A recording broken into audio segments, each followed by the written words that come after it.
Welcome back to another episode of the Brandon Alper Experience. Right next to me, I have Ethan Pires, and it's been a long time since I've seen this man, but we went to the same elementary school together, always kept up with each other. We played Call of Duty, zombies, all that kind of shit. Yes. Bro, just a lot of like random run-ins and instances that we've just been friends and kept friends with each other over time. And then I guess the best way for us to start is, what have you been up to recently? Bro, I've been home. So I played basketball at Millersville. So it's like, obviously everything that happened and some shit happened recently with, we're going to get into it, but with like mental health stuff. Mm-hmm. So recently, it was good. Like I loved it there. Like my teammates are tough. Like the season was going well. Like right now we're like 14-8 and I'm not even there right now, but like my boys are holding it down over there.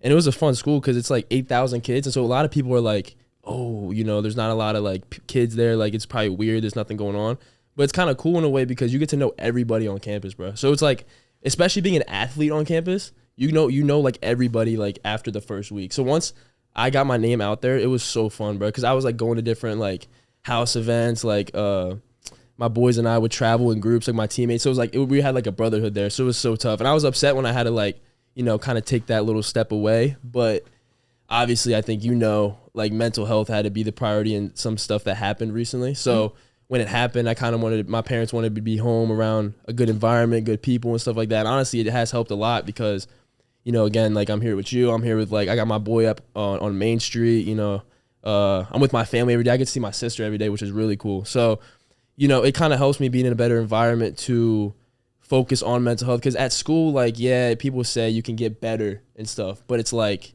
you're not really going to be getting better because you're not in an environment where it is the focus of mental health. Like it was basically basketball in school. So now that I'm here in like a better environment, it's a lot better. So what have you noticed most importantly in between you being at home, especially for the mental health aspect compared to when you're at college? So what have you been focusing on specifically in order to make yourself feel better? Yeah. So honestly, I would definitely say like surrounding myself with the right people, because at school, like I'm not saying at school I wasn't, because I was around my teammates all the time and those guys were literally my brothers, but it was like, it's different because I did just meet them, you know what I'm saying? So they didn't understand the full concept of a lot of the stuff I was going through. So I like being here around people that have known me for years, so they understand a lot of my journey and a lot of the shit I went through. So wait, are we allowed to cuss on here? Yeah, of course. Okay, bro. I was making sure. Yeah, no worries. Nah, but yeah, so a lot of the shit like that, being around like guys like my boy Marcus here, my boy at Penn State, like Jariah, like a lot of family. Like I went and visited him. I FaceTime like every day. And then my family around here, of course, like I got cousins, like just people I know at school. Like obviously, our friend group with like Hunter and everybody. Like just being around people that know me for years and know who like Ethan Pires, the person is, and not just the basketball player. Mm-hmm. I wanted to be around people like that because it's like, again, like what you and I were talking about earlier, I don't have to explain a lot of shit to people. They kind of just already know it. So it makes the vibes of me being there way better. Like, bro, you and I, like, we've seen we haven't seen each other in a while in person because, I was at school and you were here. And we were here, bro, like when we were talking, it seemed like we were basically back, like, in the mic playing Call of Duty talking again. Like, it was just so easy to pick up because, like, you know me for me. You don't know me as a basketball player. Like, I play basketball, but you know me, Ethan Pires, as, like, the kid that was around in Magnolia all the time and shit like that. I've never once looked at you as Ethan Pires, the basketball player. Oh, yeah. I was just like, he also plays basketball. You know what I'm saying? And I love when people, people that are like that. I hate when people just automatically associate you as one thing, and that's one thing that you notice a lot in college is like in the hometown that you're in, you are around those kinds of people for years, and then when you come to college, it's one of those situations that it's like, okay, what separates you from other people? And it's like, you do basketball, you play basketball, I do the podcast. That's what people associate us with, but then it's like we have so much more shit that goes to us. And that's what's so cool about having those friends from home. But at the same time, it's also, you get to almost create your own destiny with the people that are at the school with you. Because then if you don't like who you were, then you're able to re-announce yourself, I guess. Like all that kind of, does that make any sense? Yeah, bro. Because it's like, it's so weird. Like the vibes you get from people that you've grown up with and people that you just first like kind of get involved with, like, because like again, I'm gonna go back to my boys at Millersville. Like it felt like I've known them for years when I first started like seeing them. Like it was so cool. Like we were always hanging out like every day. We were going to like our upperclassmen's houses because like bro, the dorms are ass there. Yeah. So like we went to the upperclassmen's house. That's where everybody was at. So it was so fun just hanging out with them. Just like we were just sitting there watching like the movie Friday together, like just laughing about dumb shit. Great movie, bro. That's top 3 movie. I'm trying to tell you, but just great movies and like just chilling, bro, and just talking about everything other than basketball. Cause it's like we're all in the same position, so it's like. People just we don't want people to recognize us as basketball players, you know. So it's cool when we're around each other because we can just talk like normal people in a way, you know what I'm saying? So it's like sometimes a lot of time at school, I didn't know who I could really talk to because I didn't know if people understood me. That's why being here, it's so cool because I can just like talk to people I've grown up with and seen since I was like 4. So it's like I know you know who I am. So it's like it just picks up right away. Like when I went and saw Hunter the other day, like I haven't seen him in person in like probably since early summertime, and it's always been like that. It's always been just kind of gaps since we've seen each other, but every time I see him, it's like we picked up since like we were 6 years old. So it's like so cool being home and being able to have that experience and shit like that, bro. It's so tough. And then especially when there's been so much time in between, there's also so much that you could talk about to make up for it, bro. And then it's like, okay, what have you done? What can I learn from what you've done? I don't know. I just love that. I love that kind of shit because I just came back. I just went back last night because it was my mom's birthday party. I ended up seeing Anthony, and I don't even know what it was. We ended up running ping pong. I was telling you, we ran ping pong. We ended up playing a game up to 50. I beat him like 50-26, but I absolutely cooked him. Oh no, I know. I'm about to cook his ass in this video, but nah, it was cool because obviously I have my friends here, and there's a lot of people that I became close with up here. But at the same time, I go back and. When I see Anthony, man. You know what I mean? Like, bro, I love those friends when it comes down to that. But one thing that I've realized was I was like, I wish I had friends that were similar to my friends at home.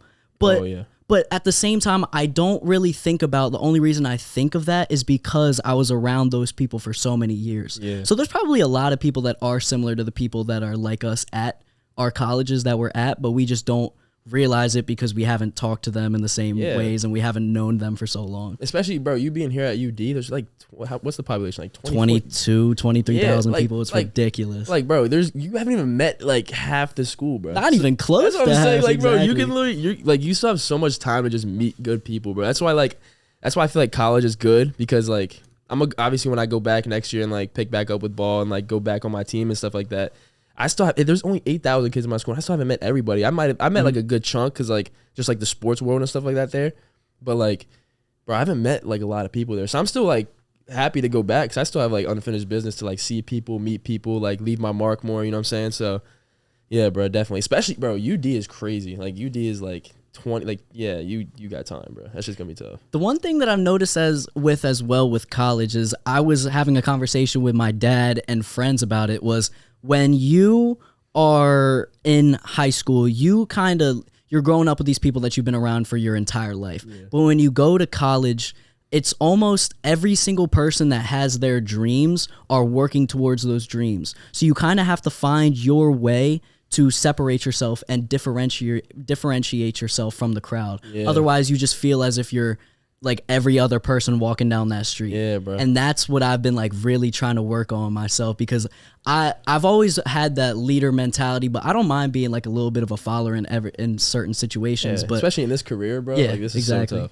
But I've always wanted something that makes me different and makes me stand out in the crowd because then that way people are like, damn, I like what that kid's doing. And then it also makes them want to do that shit themselves or just make that extra step to what they want to do. Yeah. You know what I'm saying? So I love that aspect of college because it's not easy. And I'm not even talking about the actual work side. Yeah. I'm talking more about like the social aspect. It's one of those where it's almost like a challenge. It's how many people can I meet? How many connections can I meet? How can I get myself out there? How can I differentiate myself from all these other people that are doing success? Yeah, that's what like college that are making is, success. That's what college is. And it's bro, when you think about it, that shit can be hard as hell. But if you know and you push yourself towards that goal, and bro, people can see it in your face that you are driven. Bro, that's what I'm saying. Bro, when we're talking about the public interviews, you guys, bro, look, there's gonna be people watching this. You gotta actually like do that because they're probably thinking when they're gonna be watching this right now, they're gonna be like, yeah, like why hasn't he done that? Because that's honestly the trend now. Like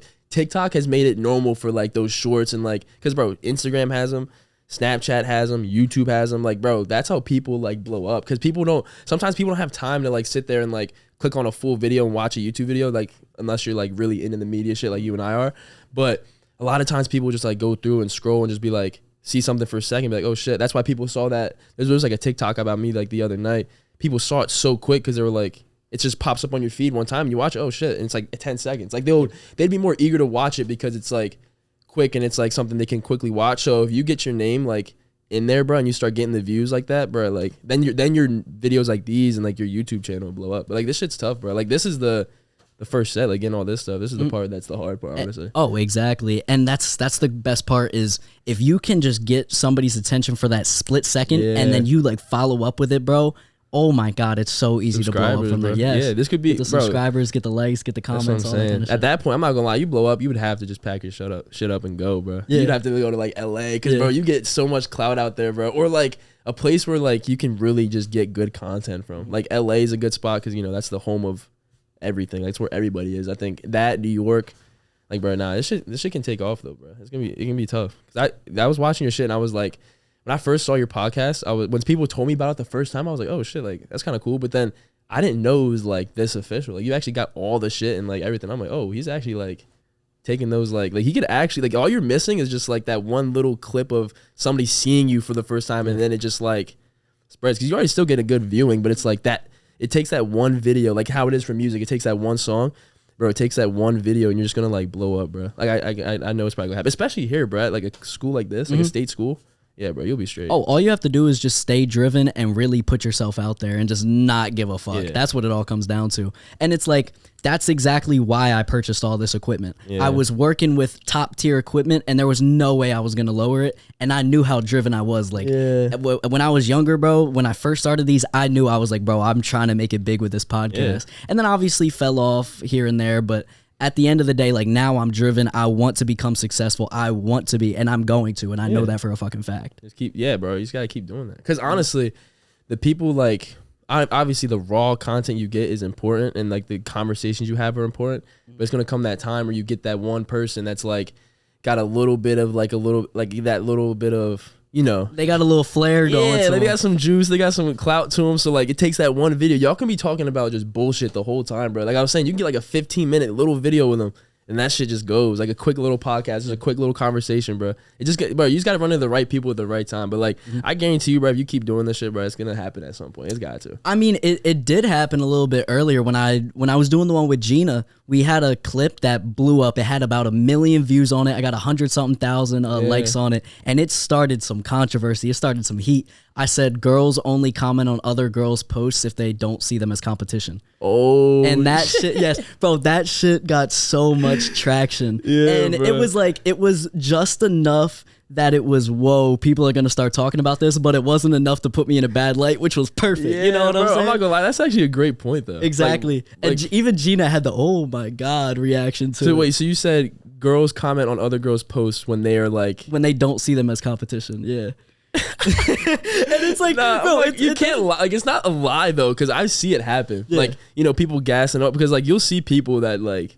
have that fake energy, bro. But like, that's actually a good point. Now that joke, people are probably getting heated. Oh my God, the comments were so crazy. But I mean, like, it doesn't even matter whether or not I believed it or not. It was the fact that I said it and like I put that shit in a TikTok clip. And it got traction. Bro, I got a Manscaped deal out of that. Manscaped? No, did you not know that? I didn't know that, bro. They sent you packages and everything. Yes, I literally, like, I was sponsored by Manscaped. I have a whole ass shirt. I'm not sponsored by them anymore because I stopped making the videos. But yes. Get that Manscaped deal, bro. I need to get that shit back. You know you kind of get to that point of making it because, like, all the YouTubers, bro, every time I see their videos, they're like, oh, this video sponsored by Legends. And they'll be like, this shit's sponsored by Manscaped. You're like, oh, shit. And they be watching it. And I'll be like, bro, so the fact that you had that sponsorship, bro, that's tough, bro. I know, but it's like, I'm not even mad about that. You know what I'm saying? Yeah. Like, obviously that shit stopped, but at the end of the day, it's like, all right, I know what can happen if I keep going at it. And I fell off like a little bit with that shit, but I know that I can make that shit bigger just if I keep making it. Yeah, especially because that was just like your beginning, bro, like your glimpse. But now you like went through that little growth, like, spurt of like, you know, understanding how to do it and shit like that. So now like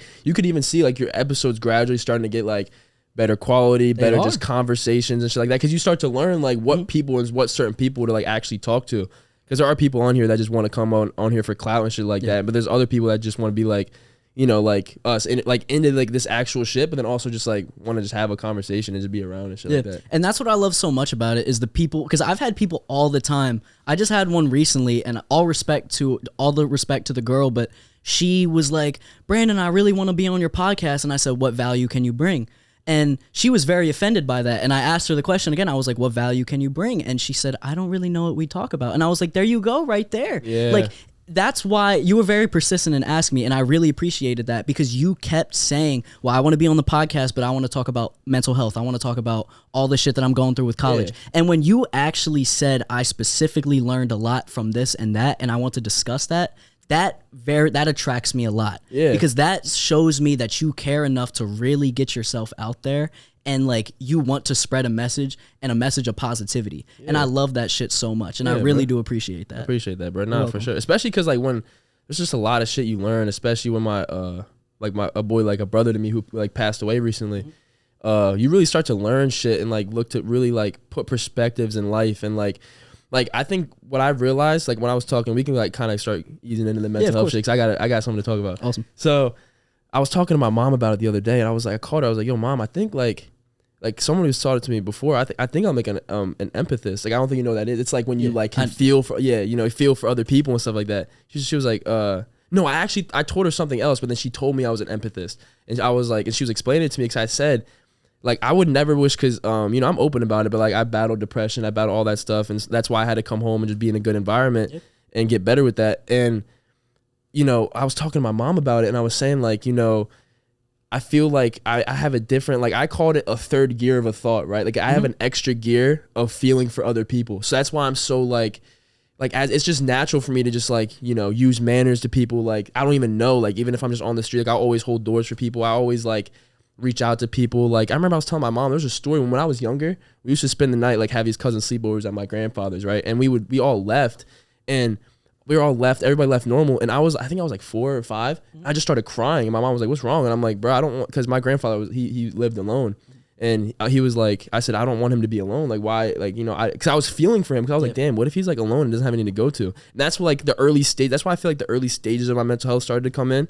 as a kid, because as a kid you don't really battle depression because you're just outside playing and running around. There's nothing for you to really care about. Yeah, so like that's like those little things right there, and the way you think are kind of like the early glimpses of it. And so that's when I thought, I had that early glimpse of it. And so I was telling my mom about it. I was like, yeah, like that's why I can really feel for other people. And when my boy passed away, I felt like a lot of the big reasons my mental health went bad was because my mind started feeling not like in a guilty way, but all I wanted to do was be with his mom and his sister. Like, cause I'm really close with them, and I view his little sister Gabby as like a little sister to me, and his mom, like I call her Mama Urban, because she's like another, like I want to look out for them like they're my own, because I'm like, dang, like it helps me, because when I'm with them it helps me kind of feel like I'm with him, you know what I'm saying, because it's like that's his house, that's where his family, like it's so cool being around them. So all that happened, and I had to kind of just step away and kind of value your own mental health, because bro, like that's kind of the most important thing at the end of the day. And so bro, it was like when I was telling my mom all that shit, and I was like, it's like a whole thought process, like it's just a run around wheels kind of when I talk. Like it's just a cycle of different thoughts kind of coming in. I told her that, and she was like, honestly, that's like the only sliver of positivity I would say in having mental health issues like depression, is just like, I feel like you have that sort of like ability to feel sympathy for others, and that ability to put yourself in other people's positions. Because I do that a lot, and I genuinely feel like that's the reason why I got myself dug in such a deep hole with this mental health stuff, is because I was putting other people's feelings and the way they felt and making sure they were good, but I was ignoring my own. Like I'm the first person to tell people how to like cope with mental health and like giving good advice and telling them what to do, but then I'm the one battling it, and I'm not even the one like, doing what I'm telling other people to do. So it's like weird, because it's like I'm contradicting what I'm telling other people to do, and just shit you can't help. But like, that shit's real, bro. But people would need to like actually start taking it like to a different degree of seriousness with that shit, because especially with guys, like how we were talking about earlier, bro, like it's hard for them to really be out and open. That's one thing that I've noticed a lot, because I've battled a lot of mental health issues myself. I used to have very bad anxiety and very bad depression, and I find myself being in some depressive episodes every once in a while, and that is one thing that I can always appreciate, is it makes me feel empathy and an understanding and a closeness with another person. Yeah. So even when I'm just seeing somebody alone, and they don't have to be alone, they could be in a group, I can just sense something about their eyes, something about their body, their stature, that I can tell that something's wrong. And it makes me want to go say, just like be a friend for them. You know what I'm saying? Like, not try to force myself to be their friend, but just understand that somebody's always going to be there for them. And if they need advice, give them advice and all that kind of shit. Yeah, bro. No, that shit's real, bro. Like that, like you don't even know, because that's what I think of all the time as a kid. Like, it wasn't even like, you know, people always come to my parents saying, "Oh, you raised him well." Like, yeah, my parents raised me very well. Like, I'm very blessed for my parents and stuff. But I think a lot of it doesn't even come down to raising me. I think it's just that natural like click I have. Like, I think my brother has that same thing, because people always talk about all the time. Like, my brother James, I think you know James. Yeah, I know James. Jump Shot James. And so he like is one of the nicest human beings you will ever meet in life. Like, bro, he's so like, it's hard for people to really get him to that point of like, you know, not liking you or like, you know what I'm saying? Like, he's just one of the nicest human beings ever.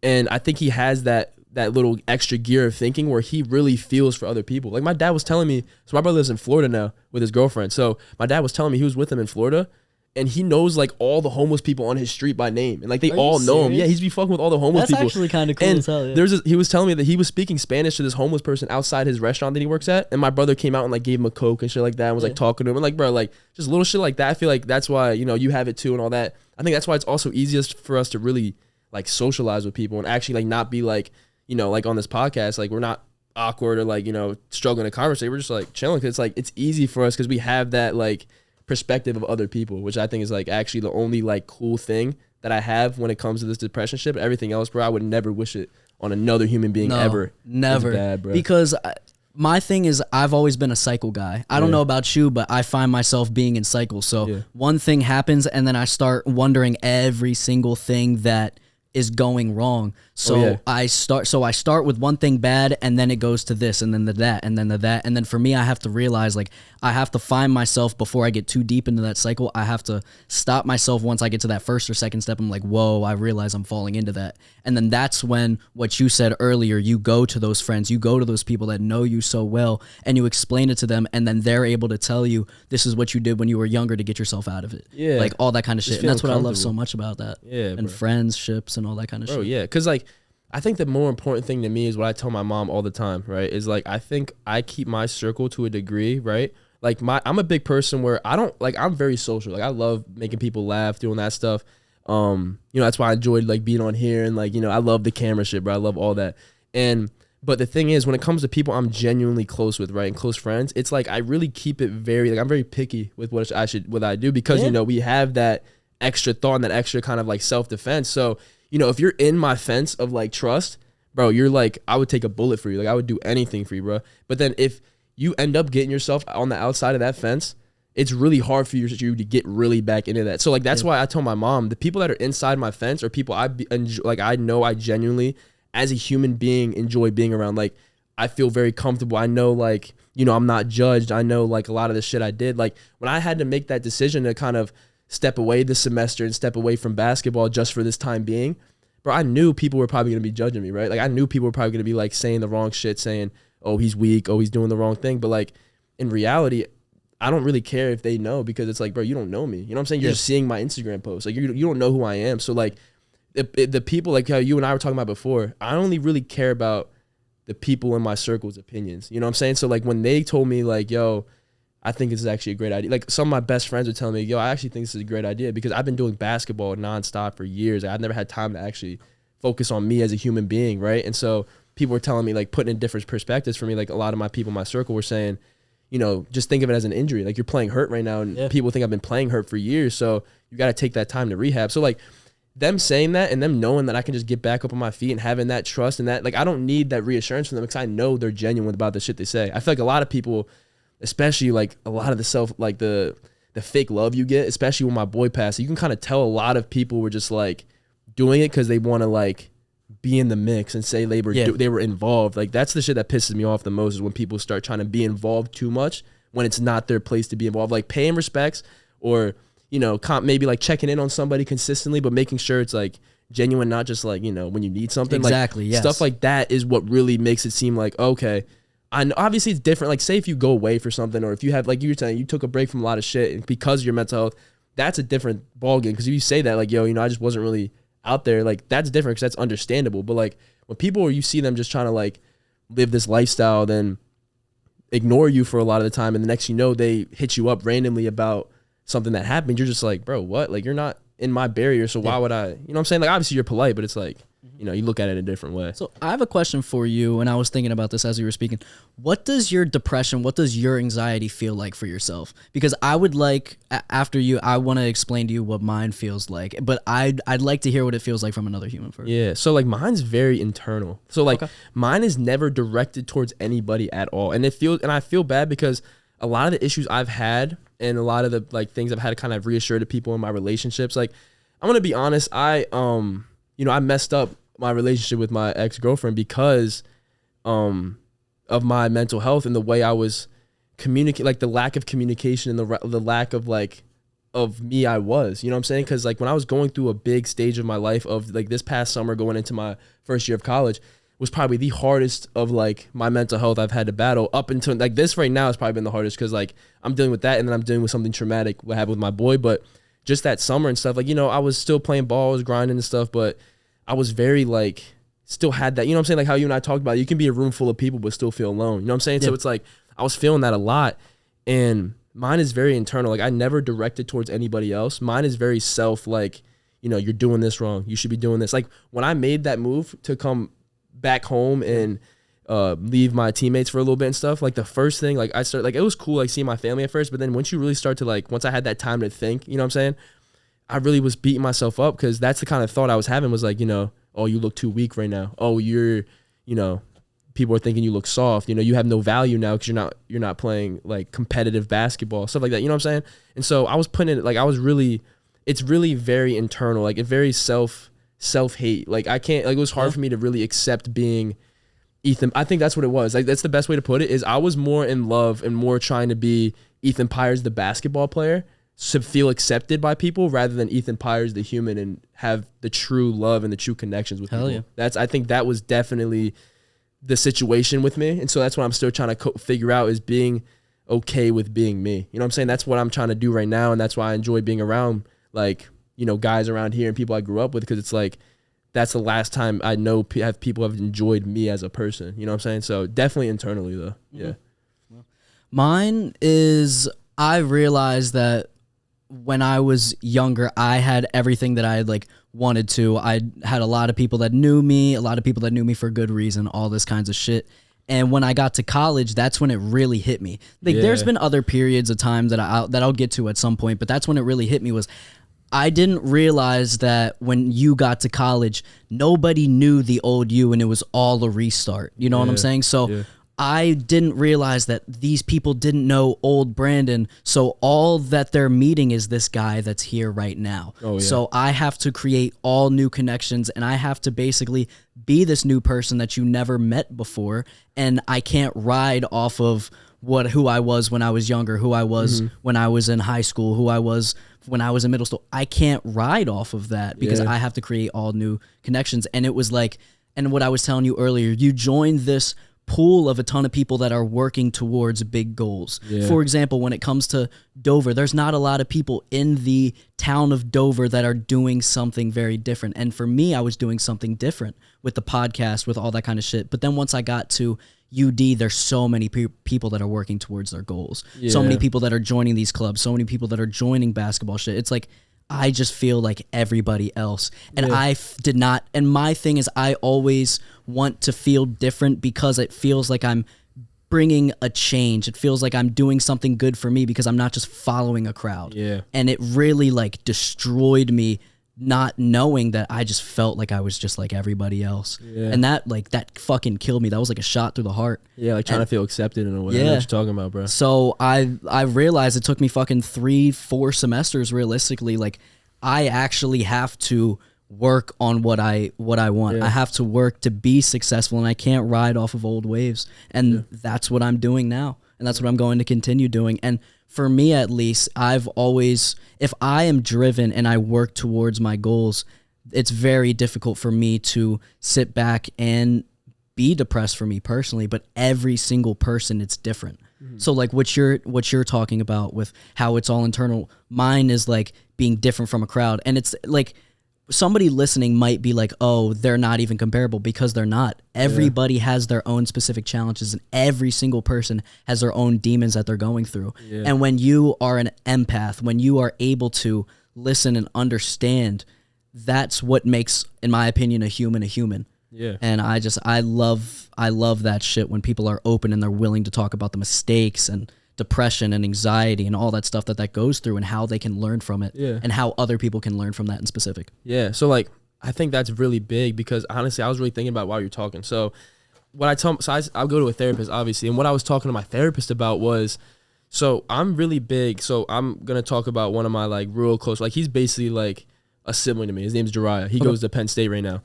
And what I was telling I was telling my therapist, I was like, I don't know. I feel, cause I'm not gonna lie, I'm very drawn to him in a connection of like a brotherhood. Like I go to him, like I FaceTime him more than a lot of people. And it's because like it's not like he's earned it, but like he's earned that, like that trust, because back in the, I feel really comfortable talking about shit like this, cause it's like people already know. So it's like, I don't care. Like, people go through their shit. So junior year when I was at Pennington, so like my reclass, so your senior year. So like, I was supposed to be senior with the guys. I did a reclass year. So my junior year at Pennington, my mental health, I was really first starting to discover that shit, because, with COVID and quarantine, like that really, taking away basketball and me just being locked in the crib, like you had time to think and really start to figure out who you were, bro. So like I really started to realize like, holy shit, I don't think the same way normal people should be thinking right now. You know what I'm saying? Yeah. You don't realize that, bro. It just happens and you pick it up, and then it kept going.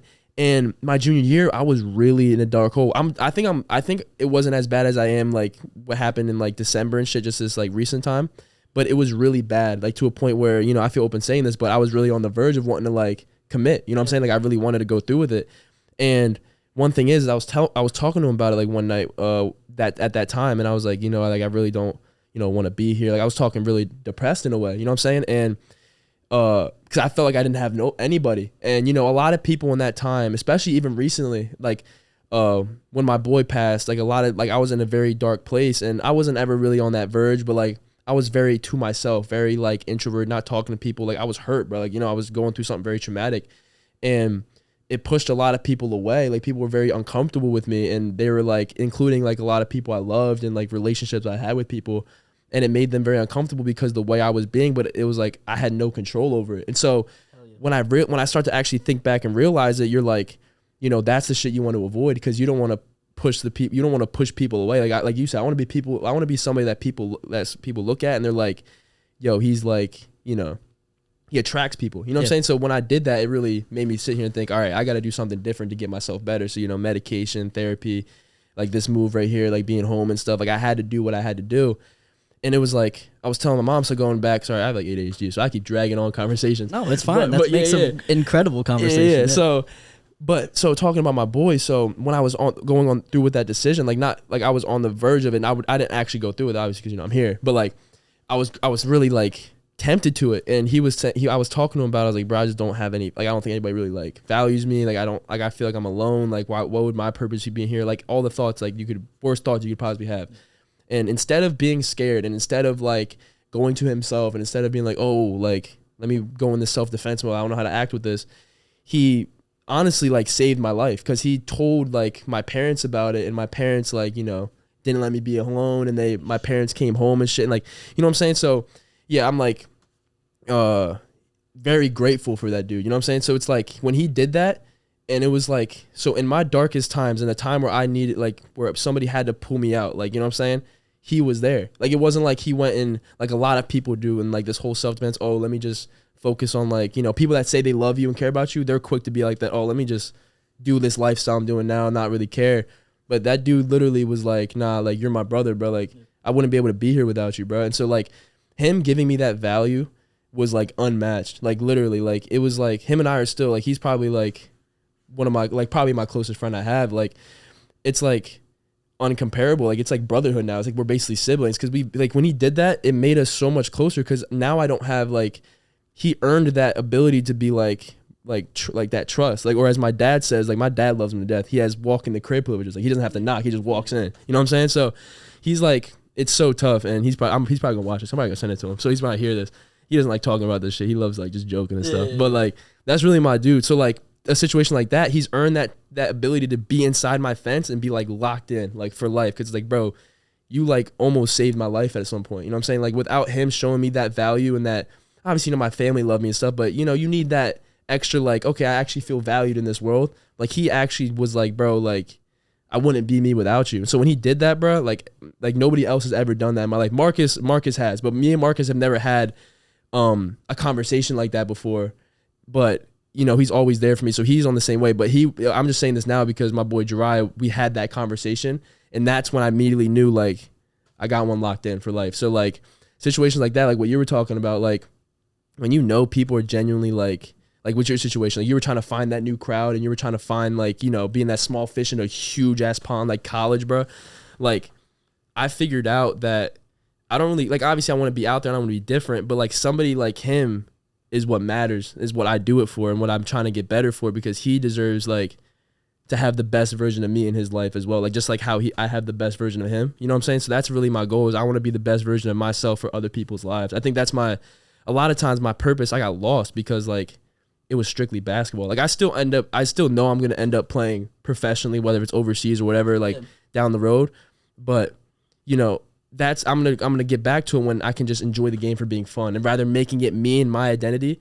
I have to learn, like, you know, my identity is like being the best me I can be, just like how my boy was in that situation. Like, that shit was natural to him. He didn't do it just because, like, oh, he wants, like, to look cool for my family. Like, no, he was genuinely like, yo, bro, you're my brother. You know what I'm saying? Like, so shit like that, bro. Like, that's kind of like my whole main purpose with it. And I think that's what you're starting to learn now, which is tough, is like, you don't really give a fuck what people think, bro. You just kind of want to be the best version of yourself. Like, once you're satisfied with yourself, bro, nothing else matters. I think that was the issue, was I was not satisfied being myself. So that's why, you know, people like him helped me kind of realize my own value. You know what I'm saying? I was going to say that is the realest, like, anything I've heard from a friend. Bro? Dude, what the fuck, man? That is a real ass friend. I'm real, serious. Bro. He's so tough. That boy, yo, Jariah, you're watching this right now, bro. You know this is my dog, bro. I'm probably going to go see him again. Because I be missing him all the time, bro. Like, that's really my brother, bro. Like, seriously. Like, he's like my dad looks at him as another son. Like, my dad got him like, bro, there's a joke. My dad, I swear to God, I will find the video. I think I might have it, or Jariah has it. At my graduation, my senior graduation, so his too, at Pennington, we're walking in the single file line, bro. Yeah.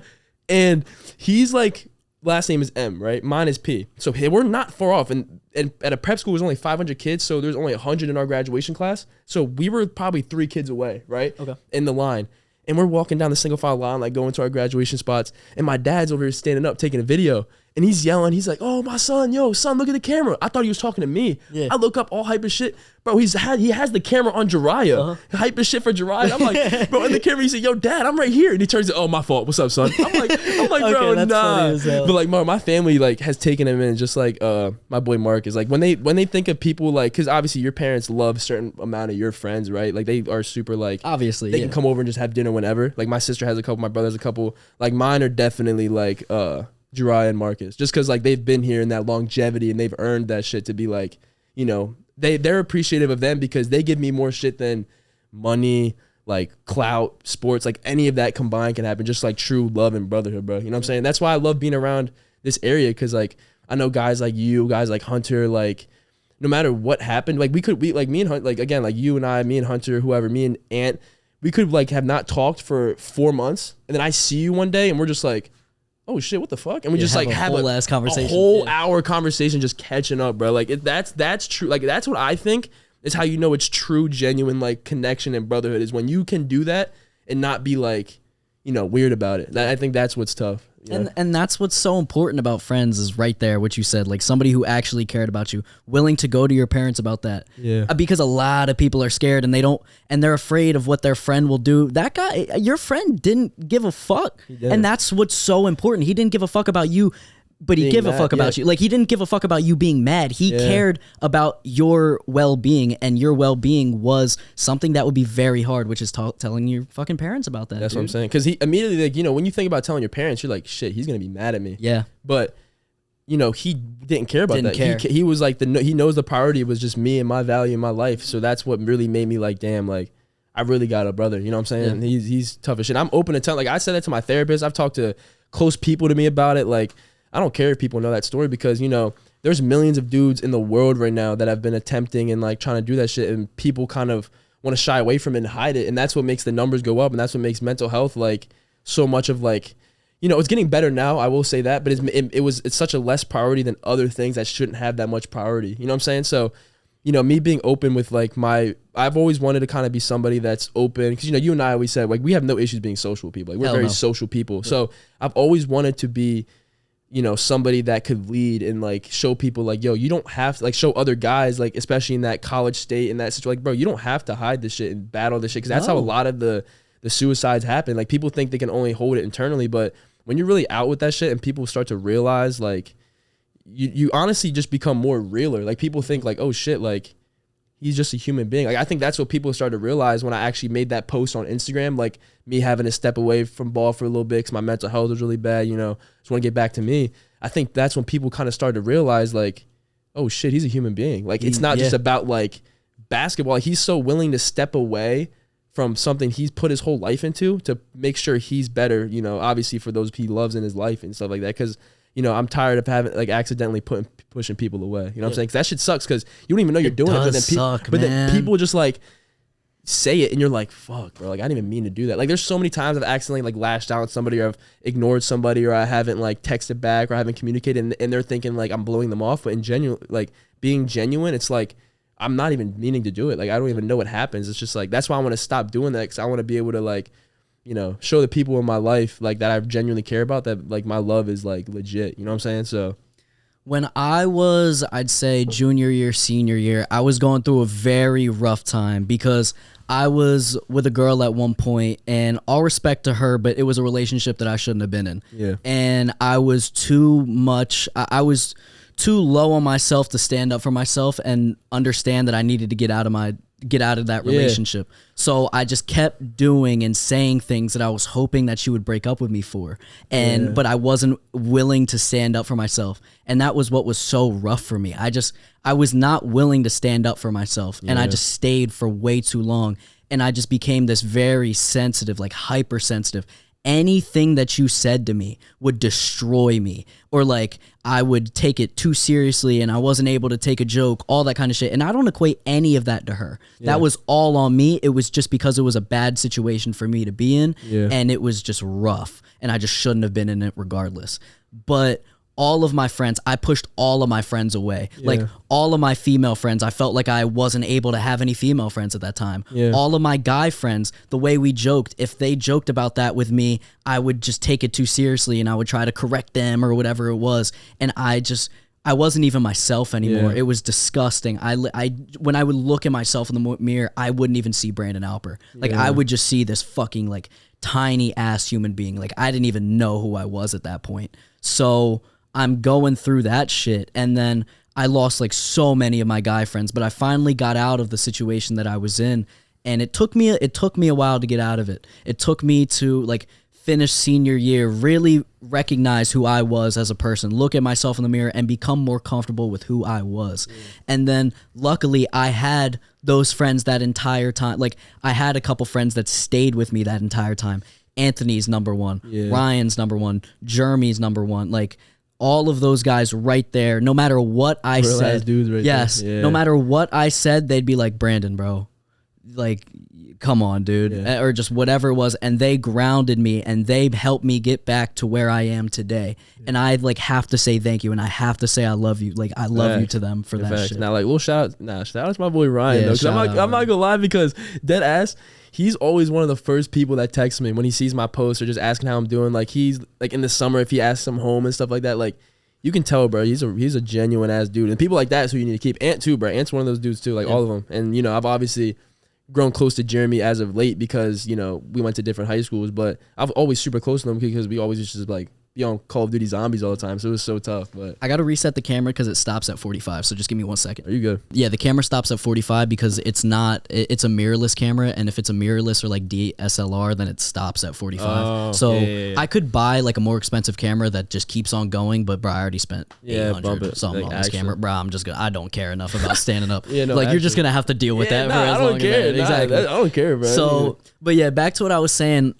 They, or even if I ended up cutting those people away, they always cared about me afterwards. And I have to say, Georgia, Christina, Alex, those guys right there, like those 3 people, Jack as well, I pushed them away because I was just way too hypersensitive. And then I started to grow out of that, and they understood. They were there for me when I like came back, and I really appreciated them. They didn't let who I turned into during that period of time truly destroy what they thought of me. And I absolutely have to thank them for that, because that was such like a rough period of time, bro. Yeah, bro. You got like that group of people where it's like you just have that comfort, like being super comfortable with them. Like, again, like that's probably your group. Like, you know, I got mine where it's like those 2. Like, I don't have a huge group, but like those people that have earned that respect and that love, bro. Like, I want to be that for some people. Like, that's like that, honestly, when he did that to me, like when my boy Jariah was able to like be, you know, for me in that moment, that like low key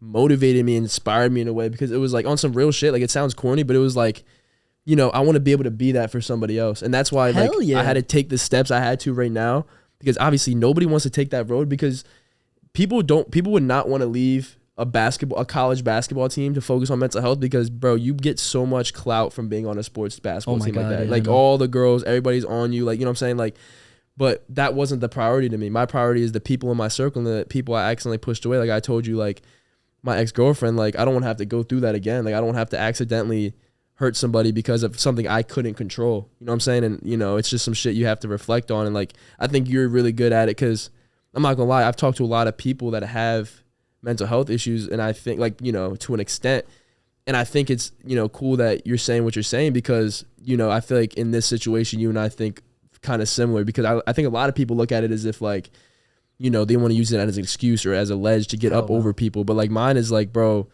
I just want to stop it. Like, I want to stop this bum ass cycle of like this dumb shit, like scaring my parents, or like, you know, making them worry, or like, you know, pushing people away, or just like, you know, just the internal hate. Like, you know, at the end of the day, you should be able to be satisfied with yourself, because at the end of the day, you're dying with yourself. You're not dying with anybody else. You're not dying with anybody else. That's what I'm saying. So it's like, you gotta focus yourself. So that's why that was my big issue, and I'm starting to learn it now, is you really have to just enjoy being yourself and being in your skin. And like when you do that, like, you know, the greatest things happen. Like before I was able to kind of discover what I was going through, like when we had like the innocent life, like in middle school and like freshman year, like I got to, bro, I didn't care about shit, bro. Like I was literally just like vibing with my friends, just trying to get girls all the time, like just playing ball for fun. Like, but that was the most genuine joy I've had in life, because it's like, bro, I wasn't worried about, you know, recruitment. I wasn't worried about, you know, the popularity and the clout, like, you know what I'm saying? Because I'm not gonna lie, when you get caught up in today's sports world, it's more about the popularity and the clout and the love, and like rather than the actual love and like the good for the game, you know what I'm saying? So that was a huge part of my mental health too, because I wasn't, like how you said, coming up talking about, you know, the being accepted by people. I felt like in my position, the only way I was going to be accepted was as a basketball player. You know what I'm saying? I felt like that was an issue of mine, because it put a lot of pressure on me, not only in the sport, but just as a human being as well, because it made me ignore the other side of myself for so long. So it's like, it was just an endless cycle. Like you said, I just want to be able to break that shit, bro. It's so annoying. I have realized as well is when you're willing to listen, in my opinion, that just makes you such a better talker. Yeah. So that, say, for example, like right here, I'm able to really take in every single thing that you're saying. Yeah. And I can understand it. And like, obviously I've never gone through the shit that you've gone through, but I'm willing to empathize, and I can empathize because I can picture myself through that shit. And that makes me more willing and better getting those words out in order to help that kind of person. Yeah. Because it's so easy to just say, damn, bro, that sucks, I'm sorry.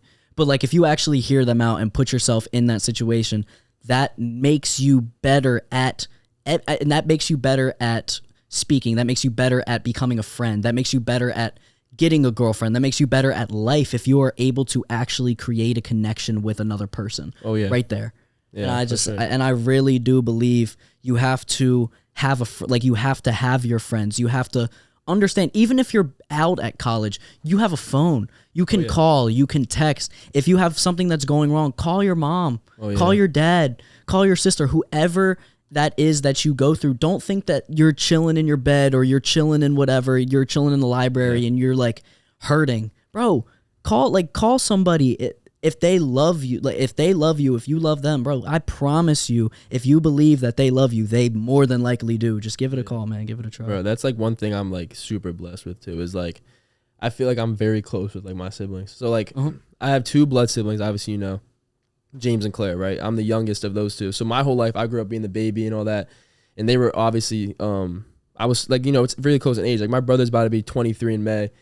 Me and my sister's going to be 22 in October. I'm going to be 21 in October. So it's like we're all very, you know, close in a way. So we all grew up very close. Is one thing I'm very blessed with that I feel like my parents did a great job as, because I can genuinely say like they're legit, like it's not just like a brother-sister relationship. Like they're like best friends to me. You know what I'm saying? Like I call them, I talk to them, I joke with them like as if I'm joking with friends. And it's super tough because it's like at the end of the day, that's really all you're going to have. Like my mom used to tell us growing up is like, you know, obviously the whole blood is thicker than water thing, but like all your friends could leave you in one day. Like I can literally wake up tomorrow and something might have happened or something been miscommunicated and my boys just cut me off for life. But like my siblings, you can't cut off siblings. You know what I'm saying? I mean, you could, but it's like, but you know what I'm saying? Like she wanted to build that when we were younger because we had no choice but to be with each other. You know what I'm saying? Because she wanted to prepare us for now.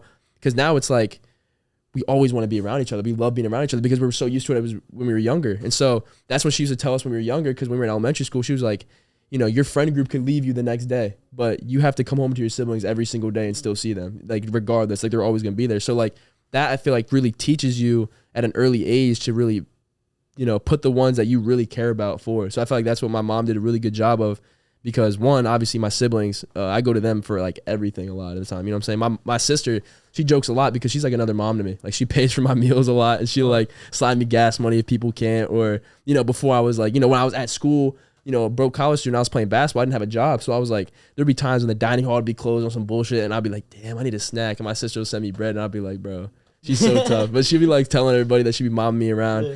And then like, that's how me and my sister's relationship. And me and my brother, it's like, because we all have the mental health shit, like in a certain degree.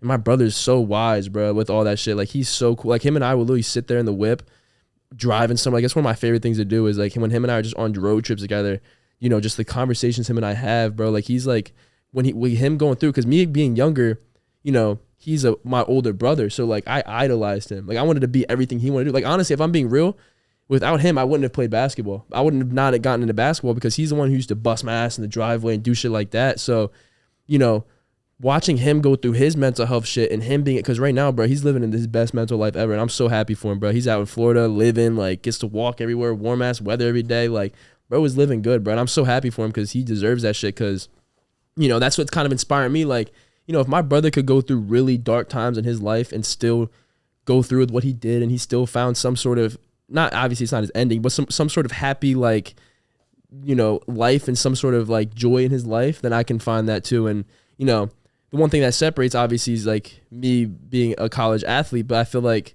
you know, that can honestly help a little bit more because I feel like you have another distraction to keep you busy. Like my brother has distractions. Like he has a whole girlfriend now who's basically his wife at this point. Like they live together. They're always together. So they're always together and he's working and he's, you know, he's still rapping and stuff. Like my brother's rapping. Yo, he's dropping, bro. I promise you. He's going to drop soon. But I had to shout that out. But what's his rap name so we could actually shout him out? Oh, Jump Shot James. Bro, Jump Shot James on every platform. Shout him out. You got to, bro, I need people to start DMing him being like, bro, drop your tape. Because he has so much unreleased music he's just not dropping yet. But like, nah. And so like him doing that really inspired me. So I feel like, you know, I don't know if it's the same for you, but I've found somebody like my brother who, you know, that's why I also think it was really hard was when he moved to Florida, you know, because I'm so used to him just being here where I can just give him a hug and like him and I joke or, you know, just play like old PS2 video games together, like shit like that, you know what I'm saying? Hell yeah, yeah. Like some old Dragon Ball, like the Budokai Tenkaichi Jones, you know what I'm saying? So like, you know, him and I just being able to do that, like it's not the same because he's not here. And so, I mean, I FaceTime him every single day, like multiple times a day, but like, you know, it's not the same as being in person. So, you know, but seeing what he was able to do and seeing, you know, him being able to go through with that, I don't know if it was the same for you. So, I mean, you could probably follow up now, but like, I really enjoyed like seeing him do what he did because that almost was like, okay, I'm so used to following him as like when I was younger in my love of my, like my highlight of my life, I was following him with everything he did. So I'm like, you know what, maybe I can pull myself out of this slump.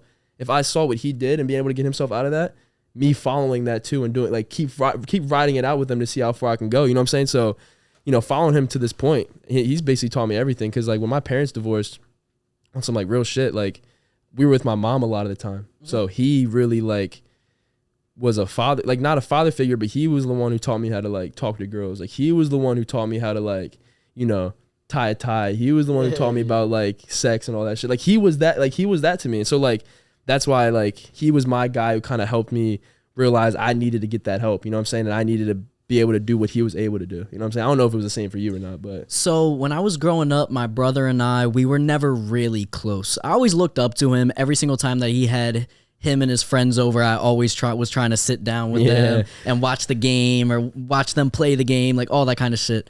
But we were never close until I would start to say I got to my senior year of high school. Yeah. Because that was when I really started to grow up, and we're a 5-year difference. Okay. So he's... Right now, I'm 20, he's 24, he's turning 25, or maybe he already is 25. He's one of the other. I can't remember what it is. But once we got to that age, we actually sat down and we would have conversations about girls. We'd sit down and we'd have conversation about all this kinds of stuff. And knowing that my brother, my own blood, has gone through the same stuff that I've gone through, especially with college. I ask him all the time. I say, how did you get through college? How did you make sure you had a fun time? How'd you make sure you weren't depressed? How'd you make sure you did all of this shit? He would just tell me. He's not like a guy that will go very deep. You know what I'm saying? He's not a very deep guy, but that's what I love so much about him is he's very short and sweet. If I ask him a question, he'll give me just not the most basic answer, but he'll give me an answer with like little, and it's just like, go do it. You know what I'm saying? Yeah, so like he doesn't like sugarcoat it or like walk around it. He's very like direct. He's just, all right. Well, I'm like, well, how do I, talk to girls? He'll just be like, well, you just got to go up to him and talk to him. You know what I'm saying? Like, he isn't wrong though. He's not wrong. And I'm like, well, what after that? He said, honestly, just be yourself. Yeah. I know who you are, and I know you can do that. Or it'll be, well, how do you get out and how do you go to the parties? He said, join a frat. Join a frat. Very easy. No, that's what I'm saying. But I'm just saying that. But it also comes down to he does get more serious on other things. But I do love him so much is because he does not sugarcoat anything, and he just says straight how it is, and I love that. Yeah. But another thing that I wanted to talk about was with like the podcast and with myself starting to get back into this, with me making the TikToks, knowing that my brother supports me, knowing that my best friends support me. I was telling you about this earlier, like Anthony, Ryan, Saeed, all these guys, every single time I post a video, even Primo, every time I post a video, they always comment, yo, when's the next video dropping? When's the next podcast dropping? They like it, they comment, and like they actually engage. And those are the people that are the closest to me. And when I know that the people that are the closest to me care about the stuff that I'm making, they care about what I'm doing, and they wish actual success for me, that is how I know that's my close circle. That's how I know, like, as long as I have them, I'm going to be successful. Yeah, like your purpose almost. It's my purpose. It like they feed me, and it makes me more comfortable with what I'm doing, because back then I thought that the only person that was going to be satisfied with what I wanted to do was me. And I was thinking very selfishly. I was like, well, I don't want to care about what other people think, but like at the end of the day, I shouldn't, but I know that the closest people to me have my best interests.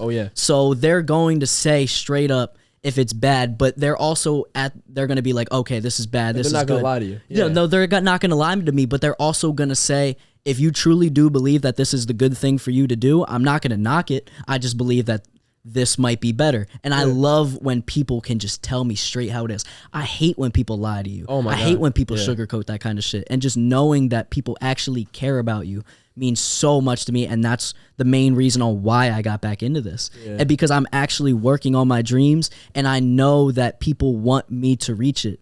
And when I see that the closest people want me to reach it, that makes me realize that, holy shit, like I actually do have a purpose. I am good at what I do. And that really makes me feel good about myself when I look at myself in the mirror, and I love that shit, and that's why I'm back doing it. Yeah, bro, it's super tough. Honestly, that's why I really fuck with my head coach at my school right now, because, bro, he might be the most straightforward person to ever live, and he's so straightforward, it honestly pisses you off sometimes. But it's like, but you sit here and you're just like, bro, I'd much rather have that though than somebody sugarcoat. Like, he would be the first one. Like, I remember beginning of the season, true story, like, my mental health, like I was battling mental health all throughout the year, right? But it just got really bad at this point. So in the beginning of the year, I was really in my head, and like in the practices, I had that wake up call, like that social, like that culture shock of like, wow, I'm like, at Pennington, I was the man. I got to do whatever the fuck I wanted. Like, practice was easy. All that shit was easy. I got to just, do what I wanted.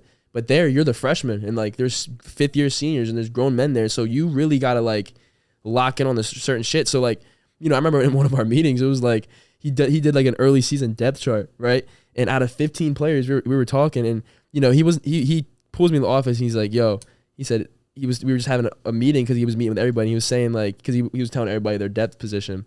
He was saying like, you know, I really believe you're like one of the most skilled players on this team and all this other stuff, right? Like I thought the meeting was going well, but then he was like, but I'm gonna be honest with you, it's more than just skill. Like you're not like I had to break a lot of bad habits. I had like not like I didn't really box out a lot. Like I was staring at the ball because I was like, bro, I just want to get a bucket. I'm not gonna lie, like so that's a lot of shit you do. Like in high school, you're just like, yeah, I just want to get a bucket. I'm just gonna let somebody else get the rebound. I'm out.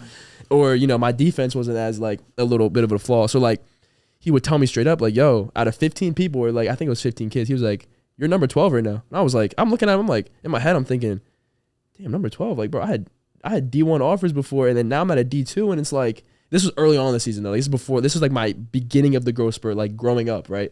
So when he said that, I was like, damn, what? Like 12? Do I suck or something? But he told me, he was like, nah, you just got like, it's a different ball game, and you got to focus on other things rather than getting a bucket. Because that's what I am. I'm a scorer. But like, you know, he told me straight up, and it was so cool because when he told me that shit, being straight up and being very like, yo, you're 12, bro, you got to pick your shit up. Like, you're not doing, like, you know what I'm saying? I can see, like, that made me start to try to get myself out of a slump. And it was bad because I actually got myself out of a slump. Like, a lot of people don't know, but it was so bad at the beginning of my year, my mental health, like going into college in a new environment, it was so bad I almost had to redshirt and like sit out. Yeah, it was getting really bad. But then I don't know what it was. I found a routine. I found a rhythm. And I think it was just because, you know, honestly, a big reason was I think I kind of got into a routine with like meditating, and I got into a routine just like talking to the right people and stuff. And I picked my shit up, and my coach was like, nah, I don't want you to redshirt, bro. I want you to play. And so I was like, all right, bet. So because then I was like, you could see, because you could just see like, it was never about skill. And that's honestly what people need to realize is playing college ball is never really about skill. It's about being able to put the team before yourself. And so, you know, I had bad body language. Like my aura was bad. Like I had cloudy mind. I was not focused. And so honestly, I opened up to him, and like, I think that was a big reason too. I opened up to him, and I told him like about my mental health stuff, and was like, you know, it's not something I can really control. And so, you know, he was like very reassuring to me. And so I think that's what helped me get out of that slump I was in the beginning of the year, which got me like, you know, minutes, and like, you know, as a freshman, like getting minutes and stuff like that, especially in the PSAC conference that we're in. It's not easy being able to do that. So I got to get minutes. I was like one of the freshmen getting looked at as like, you know, always going in and stuff like that. So it was cool. And then, you know, the shit happened with my boy, and that whole thing just went sideways. I had to like, you know, I was like, bro, I don't know if I can even do this shit right now. But nah, I really like, that's why I really love, and I think that I'm really excited to go back, is because my teammates and my coaches are all just like good ass people. My coaches are people that are straightforward dudes. Like that's why I love, like I think that's why I built a good connection with them, because I can trust that they're not going to just lie to me just to keep me around or make me enjoy hearing it. They're going to tell me shit straight up. And so that was the wake up call, because in high school you're so used to just the high school coach is like, oh, you know, you're cool, like, you know what I'm saying? Like, but he straight up was like, nah, bro, like you're sucking right now. Like pick your shit up. And I was like, and you know, I had no other choice because he was my head coach. I was like, oh shit, I got to pick this shit up. But nah, like big shout out to them though, because that was like one of the first coaches I've had that was legit very like, you can tell, because the more they're upfront with you, like again, with just people in general, not even coaches, more people are just upfront with you and tell you blatantly how shit is, the more it's like you honestly grow attached to them, because like, bro, I know you're not going to lie to me about anything, so I can really go to you and know that you're going to tell me the genuine real shit. So like, that's why I enjoy being around them a lot. So I have two things that I want to say from there. Number one, I'm going to compare that to the podcasting shit. It doesn't matter how good I am at a podcast. I'm going to be completely serious. I can sit down in this chair and be completely terrible. I know that I'm good at doing these podcasts, but I can sit down and be god awful. But if I'm good at actually making TikToks, if I'm good at making edits, that's what blows it up. And people are going to watch it, but it doesn't matter if I'm good or bad. It's what brings, like, that's going to bring the clout. But if I'm good, and then I also am good at, like, the editing, and I'm good at posting the TikToks and shit, then they're going to see, okay, well, this guy's good at that. Then they're going to watch, and then the people are going to stay. And I'm not trying to compare podcasting to basketball. You know what I'm saying? You can compare it. It's a craft. But at the same time, it's exactly. It's a craft. But, like, what I'm trying to say is you can be good at scoring. You can be good at all the shit, but if you're not good at defense, if you're not good at like passing, doing assists, all that kind of shit, like you're not going to be good on a team at the end of the day. So when somebody tells you that straight up, and that's what so my dad's best friend, and then I want to talk about my dad's best friend, and then I want to get to my dad. So I ended up going to Florida to go look at a car because my car ended up breaking down around December. So I went to Florida because I was going to go look at a car, and my dad's best friend Steve was helping me to look for this car. Yeah. And I ended up going. I didn't end up buying the car because it was just, I thought the car was an absolute piece of shit, right? Yeah.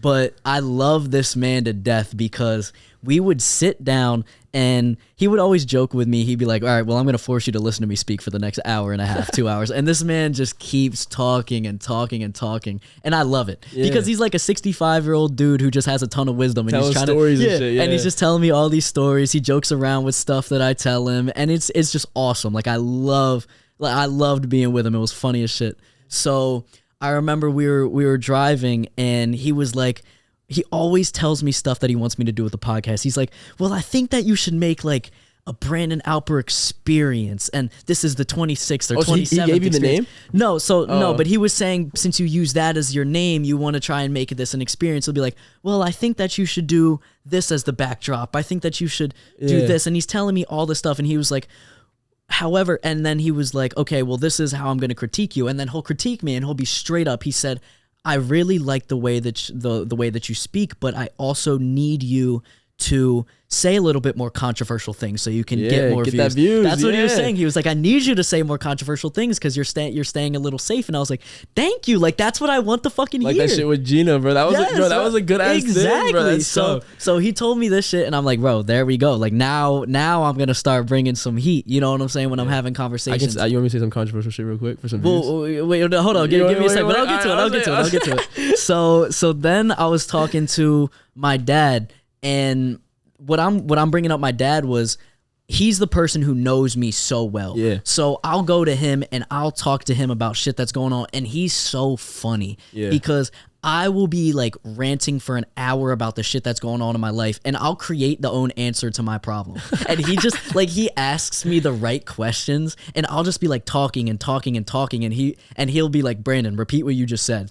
And then I'll repeat what I said, and I'll be like, oh shit, you're right, Dad. And then like all of a sudden I feel so much better, and he was like, there you go. Like I love him so much. I love my dad. That's he's so cool, tough, bro. That's so tough. And I just went back on Thursday and I talked to my mom. I talked to her for like 2 hours as well with my mom.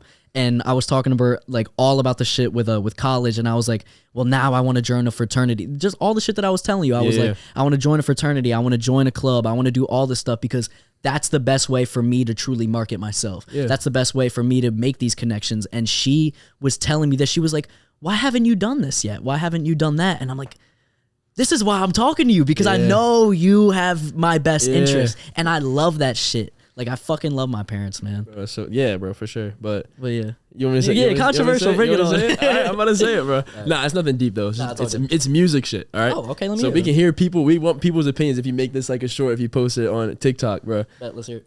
In honor of Yeat dropping on Friday, in my opinion, one of the best up and coming right now. I was talking to my brother about it, and I was like, bro, I gotta low-key bring it up because I know, this is gonna be weird because you got this is what we're debating. Oh, Jesus Yeat fucking Christ. Or Carti. Bro, Playboi Carti every day of the week. Nah, I said, get the fuck out of here, bro. What? See, me, I don't know what it is, but my preference, I just fuck with Yeat so much, bro. Like, I think his EP, no, first of all, let me put this out the way. Carti is top 5 on my list. Like, I fuck with Carti. Like, he's one of my most listened to ever. So this is crazy for me to say. But Yeat was my number 1 listened to in 2022, and it was by like 2,000 hours. It was absurd. God damn. It was like, he was like 5,000, and the next guy was like 2,000. It was so crazy. And I was like, yeah, but I didn't even realize I listened to that much of him. But I don't know what it is, bro. His music is so tough. But like, I don't know. We were debating, and I was like, bro, his EP, we're about to see though, because this album could really like, make or break him. Exactly. If this album makes, oh my God, bro, he might be set. Because he's came off that EP that he dropped, and if he drops this, holy shit, bro. Nah, I just want to get that out. It's funny, we were talking about like mental health, something serious, and I was like, nah, bro. I don't give a fuck. Now we're transitioning into the more fun shit. There we go. Twizzy. Nah. Bro, see, my thing with Yeat is I like Yeat's music, and I like how he's being different. I like how he's making geeker music, all that kind of shit. But at the end of the day, like, I just don't care that much for Yeat.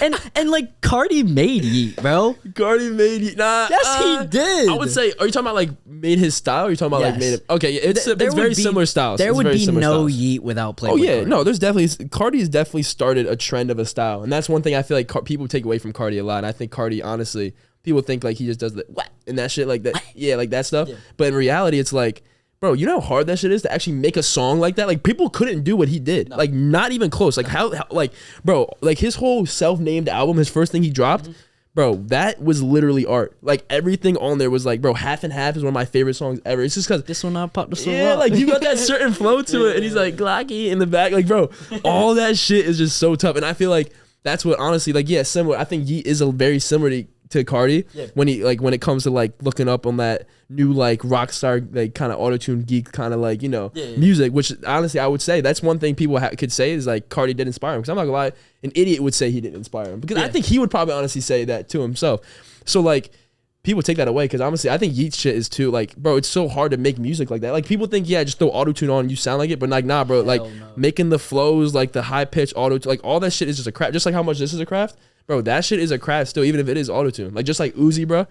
Bro, Uzi's like it's probably gonna go down as one of the greatest to ever do it, bro. Because I've got Uzi as my favorite artist of all time. Of all time, that's a good dub. That's a W though. Like, you can't argue that. Like, if people told me that, like, there's some artists where people are like, oh, it's my favorite of all time, I'll be like, bro, like, come on, stop it. But like, Uzi's one of those guys. If somebody told me that, I can respect your music. Cause I can give you the aux in the car if you told me if Uzi was your favorite of all time. If you told me some shit like, I'm not gonna lie, people may find this controversial, but I think Tyler the Creator is shit. And look, listen. I don't even mean it, because I think he's a good performer. I think he obviously is being successful, so good to him.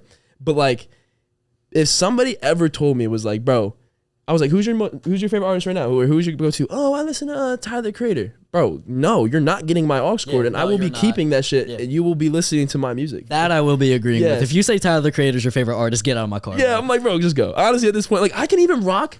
Like, I don't really like not Childish Gambino, Chance the Rapper that much. But like, so I honestly think like that whole group, like Gambino, Chance the Rapper, Tyler the Creator, I think they're all very similar in that type of sense. Like, if somebody told me, I like Childish Gambino though a little bit. I'm not gonna lie. There's music where Childish Gambino made, I'm like, yeah, he's tough. But like, I don't even think Chance the Rapper is that good either. But it's like, if you say that you're number one, bro, like, that's a little bit weird. Like, I can get down now. If somebody told me Young Thug was their favorite artist, bro, you can have aux privileges for a month. All right. Cool. I love Thug, bro. We need a free Thug. Like, honestly, people have that debate with Future and Thug all the time.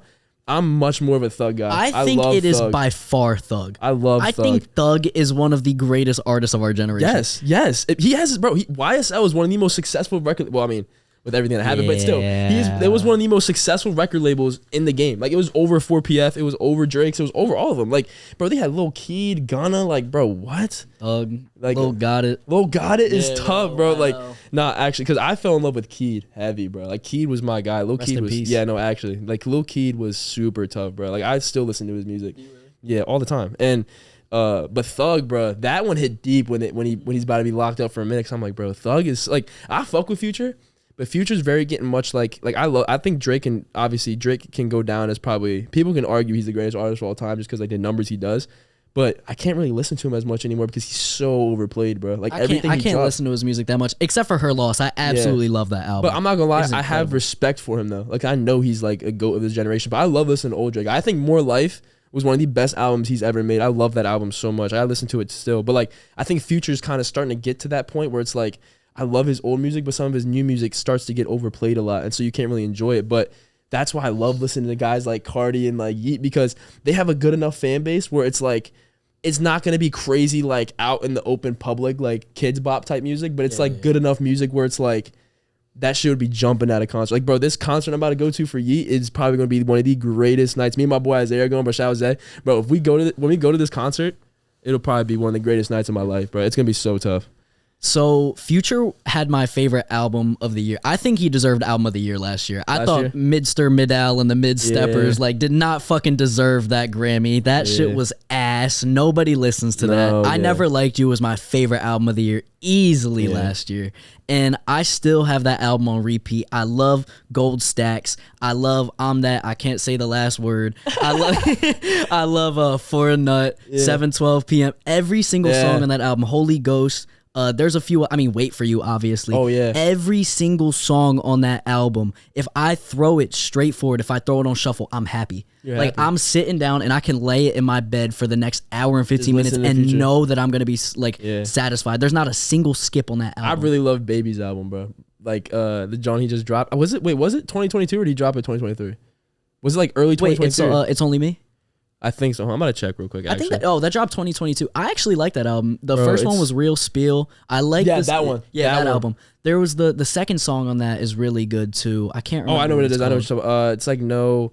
Oh, Stand On It. Oh my God, Stand On It is crazy. Oh, so 2022. So honestly, I think Babies could have been up there for album of the year because his shit was jumping. I think the one song with ESTG is my favorite song on that album. ESTG's verse is so tough. Oh my God, I love ESTG, like, bro. So aggressive.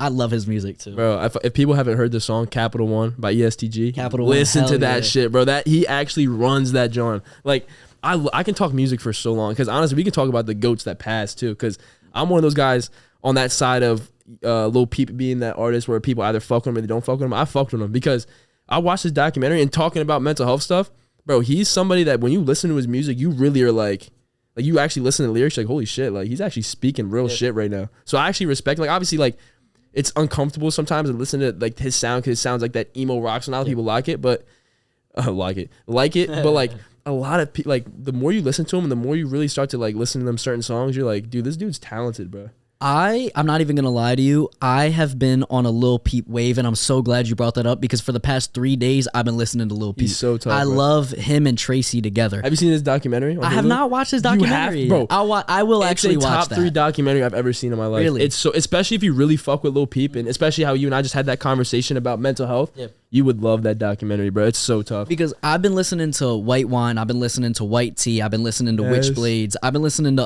like Save That Shit. All of Save those, That Shit is so tough. Like Ben's Truck, all of Lil Peep's songs. Because I don't want to say I was like a big fan of Lil Peep, but I was a massive on that SoundCloud wave, 2016, 2017. And I was listening to Lil Peep and Lil Tracy when they were dropping music. I don't want to be like, oh, I knew them before he was famous. I knew him before he died. But like I did, you know what I'm saying? So sure. I was heavy on that shit, but then I like wasn't fucking with the other stuff because then the SoundCloud wave kind of passed. Yeah. But now I started listening to songs from that era because I was listening to my Uzi playlist again. Yeah. And because I was listening to the Uzi playlist, I was like, let me go back to the other 2016, 2017 rappers. Lil Peep was good, bro. Dude. And I was hating. That's what I'm saying. He's actually really good. One of my favorite songs just ever is Moving On by him, bro. I haven't heard that one. It's really good. It's on his album Everybody's Everything. Okay. And it's so good, bro. Like I remember the first time, it was over quarantines when I got into Lil Peep. My brother told me, he's like, bro, I'm not gonna lie, like it might sound weird, but Lil Peep is tough. And I'm like, bro, what? Like I was like, bro, Lil Peep, like, bro, what? Isn't he like weird? But then I listened to his music, bro, and you're like, holy shit, like this dude's actually good. Like I heard that Moving On song, and I was like, oh, there's more to him than what people think. And so then I actually got into him, and then I watched his documentary, and I became a huge fan of him, bro. Just seeing the person he is, and like, honestly, it was like what you and I were battling. Like what he battled in that documentary was similar to a lot of shit we battled. He's battling like identity issues. Like he was like wanting people to accept him, but people were only really accepting and trying to use the Lil Peep side of him and not Gus. And that's why he was so depressed and making the songs. And he had nobody in his corner besides Tracy, who he's in the documentary. His parents talk about how like they were always together. So like guys like that, like bro, like that documentary really like, it honestly made me like tear up. Cause it's like, bro, you really relate. Like if you really can relate to that shit, it's like, wow, like it's powerful. Like I forget who watched it, but they're not even like, I made somebody watch it who's never listened to Lil Peep before in their life, and they were like, wow, that's like a beautiful documentary, bro. So yeah, it's on Hulu, so you should definitely watch that. I'm definitely gonna watch that. You definitely gotta watch that shit. It's so tough. And also, have you seen Exes? No, I haven't watched Exes. It's on Hulu too, bro. That shit, really? Exes is tough. Exes is just like, it's not as sad. It just like talks about a lot of the shit they wanted to cover up about like his cases and stuff, and then also his murder, but also just talking about where he came from and his situation. Because I feel like a lot of people got the wrong idea of who he really was. Because he was actually a dude trying to change, which is really dope. I do know that he was trying to change, which is good for him. Yeah, which was upsetting that it's he sad really that he got killed when he was trying to change. And his music was just so tough. Like he's honestly probably like, bro, he's still getting he's getting songs platinum right now while he's dead. Like, bro, he's gonna go down as like a Tupac situation where he was going to be one of the greatest, but he never had potential to do it. Because like, bro, his style of rap, hella people were doing it after him. Like him and Ski Mask were the ones doing like the young brats and like the take a step back, like the fuck that aggressive, bro. That's where that shit comes from, like the young boy sound, all that kind of stuff. So like he really started a generation, bro. And so that's why I think Lil Peep should get more credit than he did, because bro, you see so many dudes doing that like emo making music. Uzi, like I mean Uzi, I mean, they were both making that kind of sound at the same time, but that emo rap, Uzi even said EXO tour, exactly that EXO tour life sound. He posted, I think on Twitter after Peep passed, he had his profile pictures. He turned it to Peep. I remember that shit. It was there for like 2 years. Yeah, too. for a while. Wow, So, I forgot about that. Oh my god. So like, I also fucked with that song. They dropped an X and Lil Peep's family collab. That shit. Yeah, and they also dropped another one. I think I think it was Juice and Lil Peep. They made a song together, but dude, Juice WRLD too, bro. Oh my god, like I think Juice would have ended up. Juice and X could have been like face of music in the future if they kept living. Because Juice WRLD was doing, bro. Juice WRLD's top 5 in streams all time, and he passed away right now. Like 4 years since he's died. It's actually insane. Like he's like number 5, and he has like 30 billion views, like streams. I'm like, bro, that's absurd. Because all his music is like, and honestly, what's even better is I think his unreleased music is better than his music he puts out. Like you go on SoundCloud and listen to like his music, it's such a different vibe. Like it's like wow, like. It's more like just spitting and stuff. Like he's so tough, but nah, those were like music goats. And then obviously Lil Keed passing, bro. Lil Keed hurt hard, bro. That shit hurt hard because it was so out of nowhere. I thought it was fake. And actually, I'm reading articles. I'm like, all my boys are sending me because they know I'm a big Lil Keed fan. They're like, damn, bro. I'm like, there's no way I'm witnessing this right now. They locked up Thug. In the next couple of days, I found out Keed died. I know that was so that upsetting. shit hit me so hard, bro. I was like, what the fuck? Like there was some like I thought he like faked his death so he didn't get caught up in anything. But he genuinely, I think he passed away of like. I think it was. I forget what it was. Something. It was actual. It was actual like natural causes though. I think it was some sort of kidney failure or something. I can't remember what it was, but it was something along those lines. It was crazy, bro. Nah, but music is definitely. Nah, definitely watch that documentary. Yeah, I know. I definitely will. I've been going back to that kind of sound just because 2016, 2017, I was such a big Uzi fan, and I always look at, and I have a ton of different playlists where I make certain playlists for every month. So I've got like a January, February, March, all that kind of shit. But I haven't made one for the past 2 months. So I've been like listening to my December. So I was looking back to the old music that I was listening to, and I was like, I was the biggest Uzi fan on the face of this earth. Let me check out Uzi real quick. So I hit shuffle, and I like all these songs started coming on. Ready, Set, Go. Sanguine Paradise. Top is one of his greatest 20 ever. Minutes. Super Buy Saiyan. It. Super Saiyan came out when I was in the car, and I was like, hey. I can't remember any of the lyrics, but like I was turning the fuck up. Yeah, bro. Nah, top that A flow is crazy. Bro, top by Lil Uzi is one of his best in my opinion. Like I feel like that's one of my favorite songs when he's like, when he says the whole like, Britney turn me to a slime. That part, that shit is so tough. That whole part is tough. But nah, bro, I don't think people realize it either. But now we're on this topic, bro. How beautiful quarantine music was though. Like Lil Baby, like music that dropped. Oh my god, Lil Baby dropped his. Uzi dropped his. Polo G and Future dropped theirs in the same day, bro. Because they couldn't do it. High Off Life, and then bro, that was good music time, bro. It was a good music time. That's what I'm saying. Like, bro, I remember like every time I hear in that song commercial with Lil Baby and Uzi. Oh my god, I know. Oh my, bro. First of all, Baby on the hook, and then Uzi coming in like crazy was just like that last Baby verse is insane. Oh, yeah, bro. I love him. He's like, we got backwoods. I need roll up. The Earth store can keep up with me. That shit is so tough, bro. Like every time I hear that song, it makes me think of quarantine. And honestly, I would like. It was like kind of like I'm not gonna lie. People think I'm crazy for saying this, but I didn't mind. I minded quarantine when it came to taking away basketball. Yeah. But bro, like I was low key like just vibing at my crib, like nobody else. Yeah, that shit was kind of fire. Yeah, bro. I got to just see people that I know like in my circle. Like it was cool. Like I got to stay home. It was such a vibe, bro. But definitely those songs and Eternal Take was absurd. And then the deluxe drop. Oh yeah, I honestly think Eternal Take could go down as one of the best albums to ever come out in music. Just because you think so? Because I'm gonna be real, like the songs on there though. I honestly think Uzi has albums that have better songs in it, but first of all, the build-up of that album was 2 years, and then when he dropped it over quarantine and nobody had anything and they were looking forward to something and he did that shit, bro, like Price, Chrome Heart Tags. You better move. Pop. All that shit. Oh my god, Pop is crazy. Baby Pluto. Yeah, all them shits, bro. Like they're all songs. That was a good ass album. Oh, Secure in the Bag was like Secure in the Bag. Yeah, in that cake. Yeah, like bro, that whole album is like, bro, it was such a good build up to it. You know what I'm saying? And I felt like, Carti's shit didn't get the love it deserved. I fucked with it the first. I remember me and my brother, like true story. We were in the whip on Easter because that's when he dropped it. Going to Easter dinner, listening to that shit, blasting it in the whip, and we're like, bro, he has one on this. And we're going on social media, seeing everybody hate on it. We're like, what the fuck? And then now months later, everybody's like, oh, like Sky is so tough, like all this other shit. I'm like, bro, all right, like stop dick riding now. Nah, I'm not gonna lie. In 2021, I had 950 plays, A Whole Lot of Red. It was my most listened to album. Bro, every single day I was listening to that album on shuffle. I know every lyric of every song on that album to date, bro. I love that album. One song people don't talk about enough on that album, because every time people play that album, they either play Sky, Stop Breathing, or like, you know, one of those songs where it's it's very popular on like TikToks or shit like that. But bro, Over. The song Over on there is really good. I remember I heard the snippet of that song months before his album dropped, and you can ask my brother, and honestly probably my sister, because she heard me around the house. I would just play the snippet just because I was like, bro, I want this shit to drop so bad. Just like I do with like Yeat all the time. Like I would have his snippets just on my phone, because I'm like, bro, just please drop this, John. So the fact that he's dropping it and it has 22 songs on it, oh my God, bro. Like I'm gonna be so overwhelmed. Wait, do you fuck with OBX? Like Outer Banks? I've never watched it. Bro, and they're dropping a new season on Friday. So, bro, this Friday is about, like, no one can talk to me. Like, I'm actually going to be on I'm going to be on Do Not Disturb on Friday. Like, it's going to be absurd. Just listening to Yeat and OBX. I'm going to be listening to Yeat, take a break, watch OBX. Once I'm taking the break, go back to listen to Yeat. It's going to be, bro, this is going to be a great Friday. I'm so hyped for it, bro. Yeah, I listened to so much Playboi Carti when that shit dropped. Yo, that playlist that I have of Lil Uzi, it's 200 songs. I'm not joking to you when I say this. If you hit shuffle, I can tell you all 200 songs in less than a second.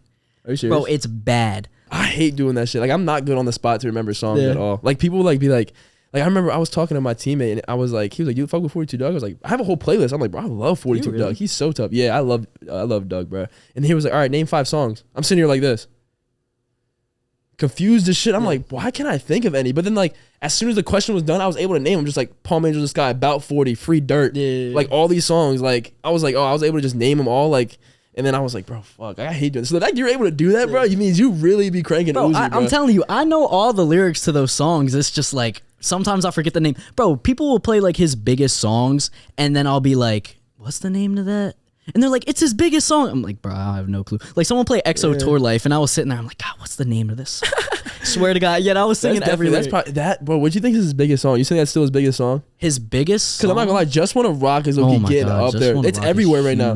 Bro, they played it like at Kate's the other night. They probably played it like 4 times in one night, because everybody wanted to do that little John. Bro, you wanna hear a crazy story? My dad, right? All right, guys, don't get the wrong idea. I live with my mom, right? But I love my dad. Shout him out. But my dad used to have this Corvette, right? And he got it chromed, wrapped in chrome. Like, a lot of people know that. Damn. Yeah, he got it wrapped in a chrome wrap. He had black tinted. Like, he put a lot of investment in this car. Like, it was just like, this was his reward, because, you know, he did a lot of work in, like, you know, being a police officer like that. So, you know, I was like, yeah, bro, if you want to reward yourself with that, bro, I'll do it. And so he did it. And the dude he got his car wrapped by in the chrome is in Jersey, and he does Uzi's cars. So my dad pulled up and saw all of Uzi's cars. Like, you know that orangish Bugatti Uzi has? He saw that there. He saw like a couple of his other cars that are getting worked on.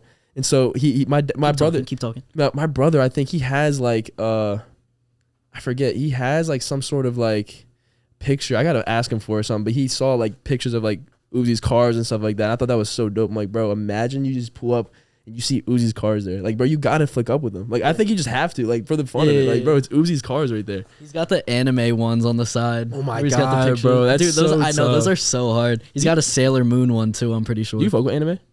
I've only watched 2 anime in my life. I've only ever watched Death Note and Dragon Ball Z. Okay, Dragon Ball Z, I'm very happy for it, because I'm not gonna lie, that might be. So the way I look at it, right? First of all, Death Note, I've never watched it, but I heard everybody says it's so Bro, you never tough. watched Death Note? I heard that shit's so tough. Oh, hell yeah, you gotta watch that. I got to, bro. Yes. I'm not gonna lie, I started watching Demon Slayer like just a couple days. I heard that shit's really good. I've heard it's really good. It's only too. like, I think it's got like 2 or 3 I think the 3rd season just recently came out. So it's like hella easy to get into. But so I'm gonna tell you the story about this, right? I'm really big on Dragon Ball. Like that's why my Instagram name's SSJ Ethan, shit like that. Like Majin Vegeta. I literally have a tattoo of an M, like the Majin M on my, like, right here. On my stomach. Shit. Yeah, I love Dragon Ball. But this was like a bigger reason. I didn't get it just because of that. It was like about, you know, Vegeta, right? Obviously. It was about like his character, something about pride, like just doing that shit. Okay, I got you. Yeah, that's cool. Actually, I like that. That's a cool, that's a cool idea for a tattoo. Majin Vegeta was one of my favorite characters. There's a clip, I'm gonna send it to you after we're done here, of his speech when he was like in the world, like when he first turned it, and he was like very emotional to like Goku about like his power. Bro, that was one of the best speeches in show history.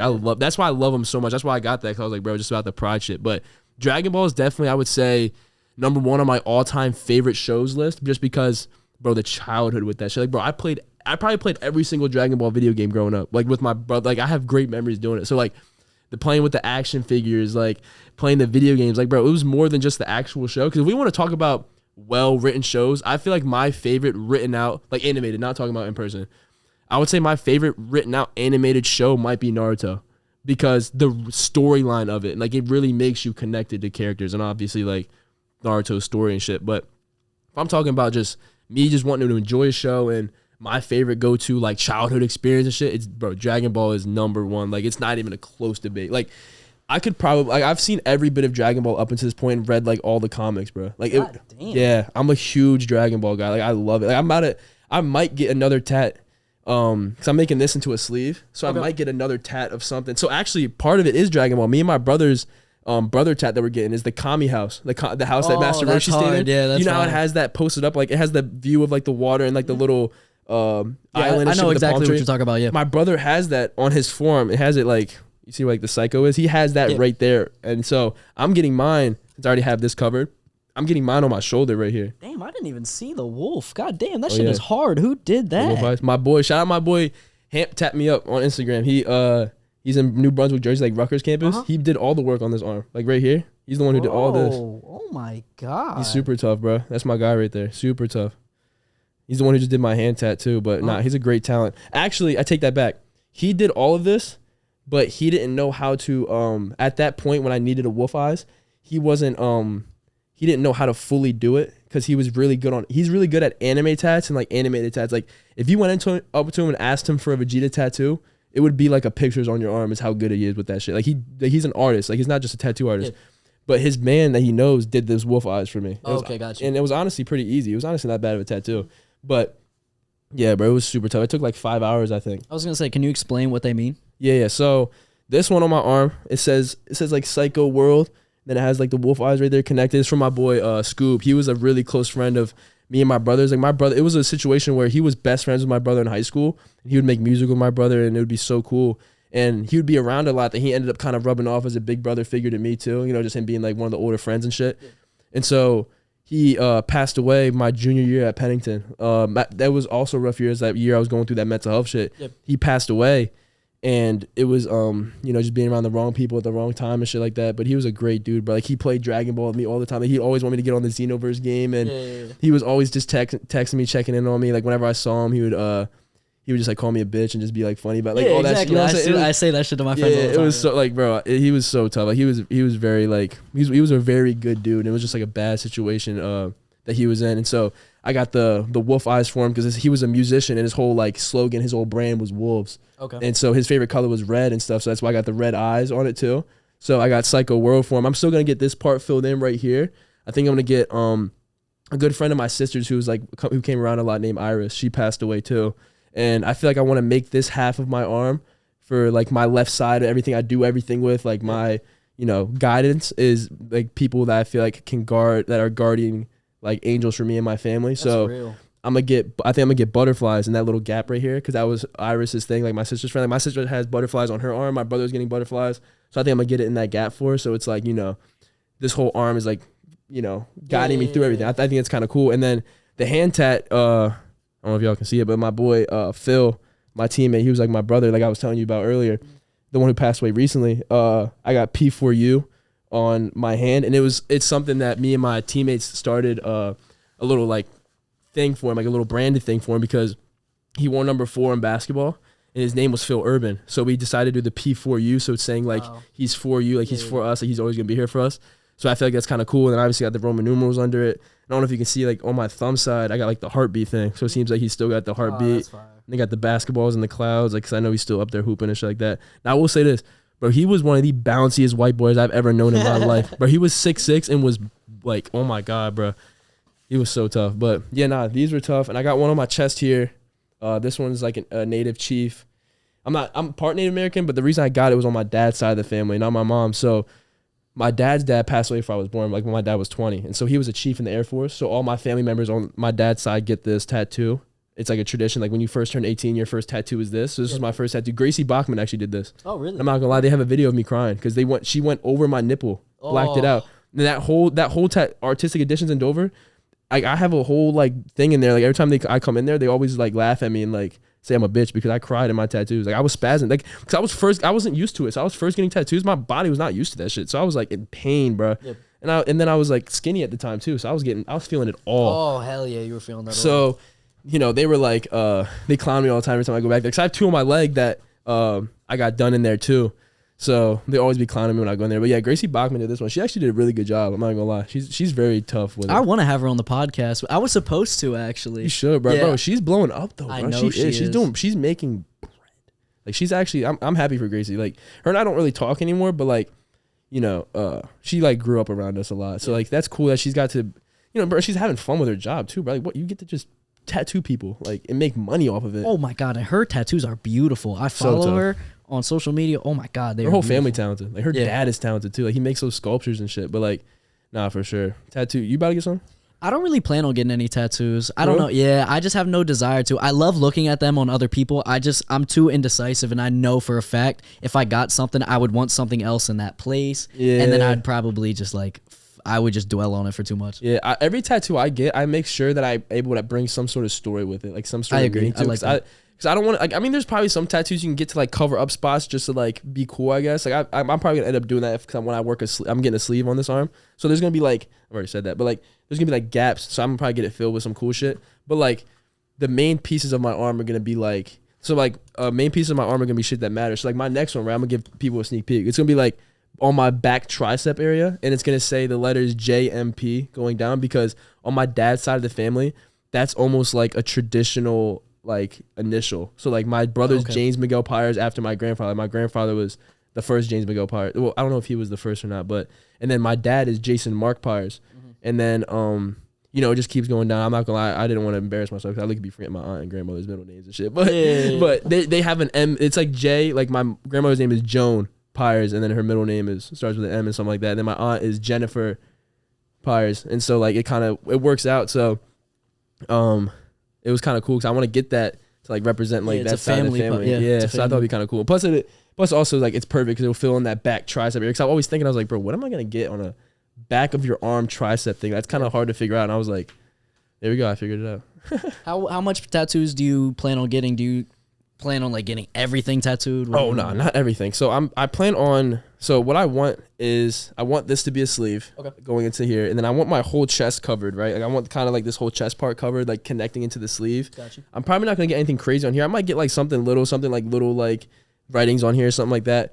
But then my legs, I want to get them. So I want to get him like my brother's arm. So my brother's arm, I don't know if you've seen it. He has tattoos almost like Drake. If you've seen Drake's arm, it's like very scattered all over his arm. Like it's not in a sleeve, but he has a lot of tattoos all over the place on his arm. I want to do that on my leg, like on this leg right here. I want to add some stuff because I have a tattoo going all the way down like the right side.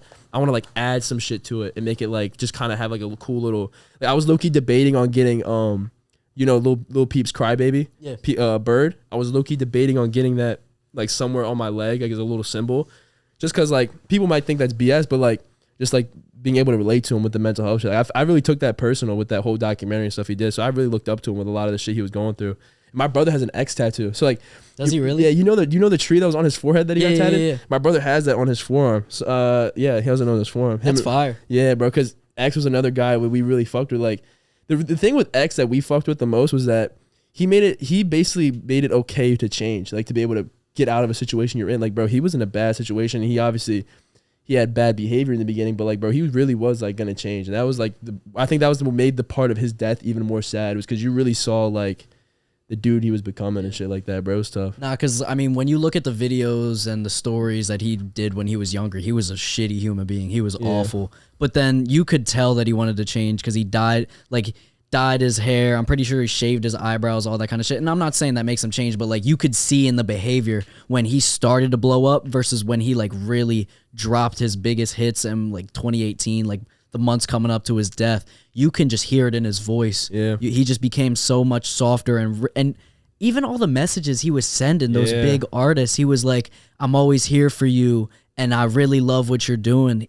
So many people would post that shit, and they would like that stuff meant so much to me. Yeah, bro. And I really fucked with X for that specific reason, because you could tell that he was really trying to change, and a genuine ass guy. Exactly. Yeah, you definitely got it, bro. Because honestly, in the documentary, it talks about a lot of the shit, like the reason why he behaved the way he did. So like honestly, I'm not gonna spoil it because I feel like it's really cool to figure out. Yeah. Like that John is like very tough, bro. It explains like a lot of his rough past, but also like again, like kind of like he never really had an identity crisis like the Lil Peep documentary kind of talks about, but he definitely had a point in his time where it was kind of a crisis where he was doing shit for clout, if that makes sense. Yeah. So like it talks about it more, but it just like I'm a huge X fan because one, I just loved his music.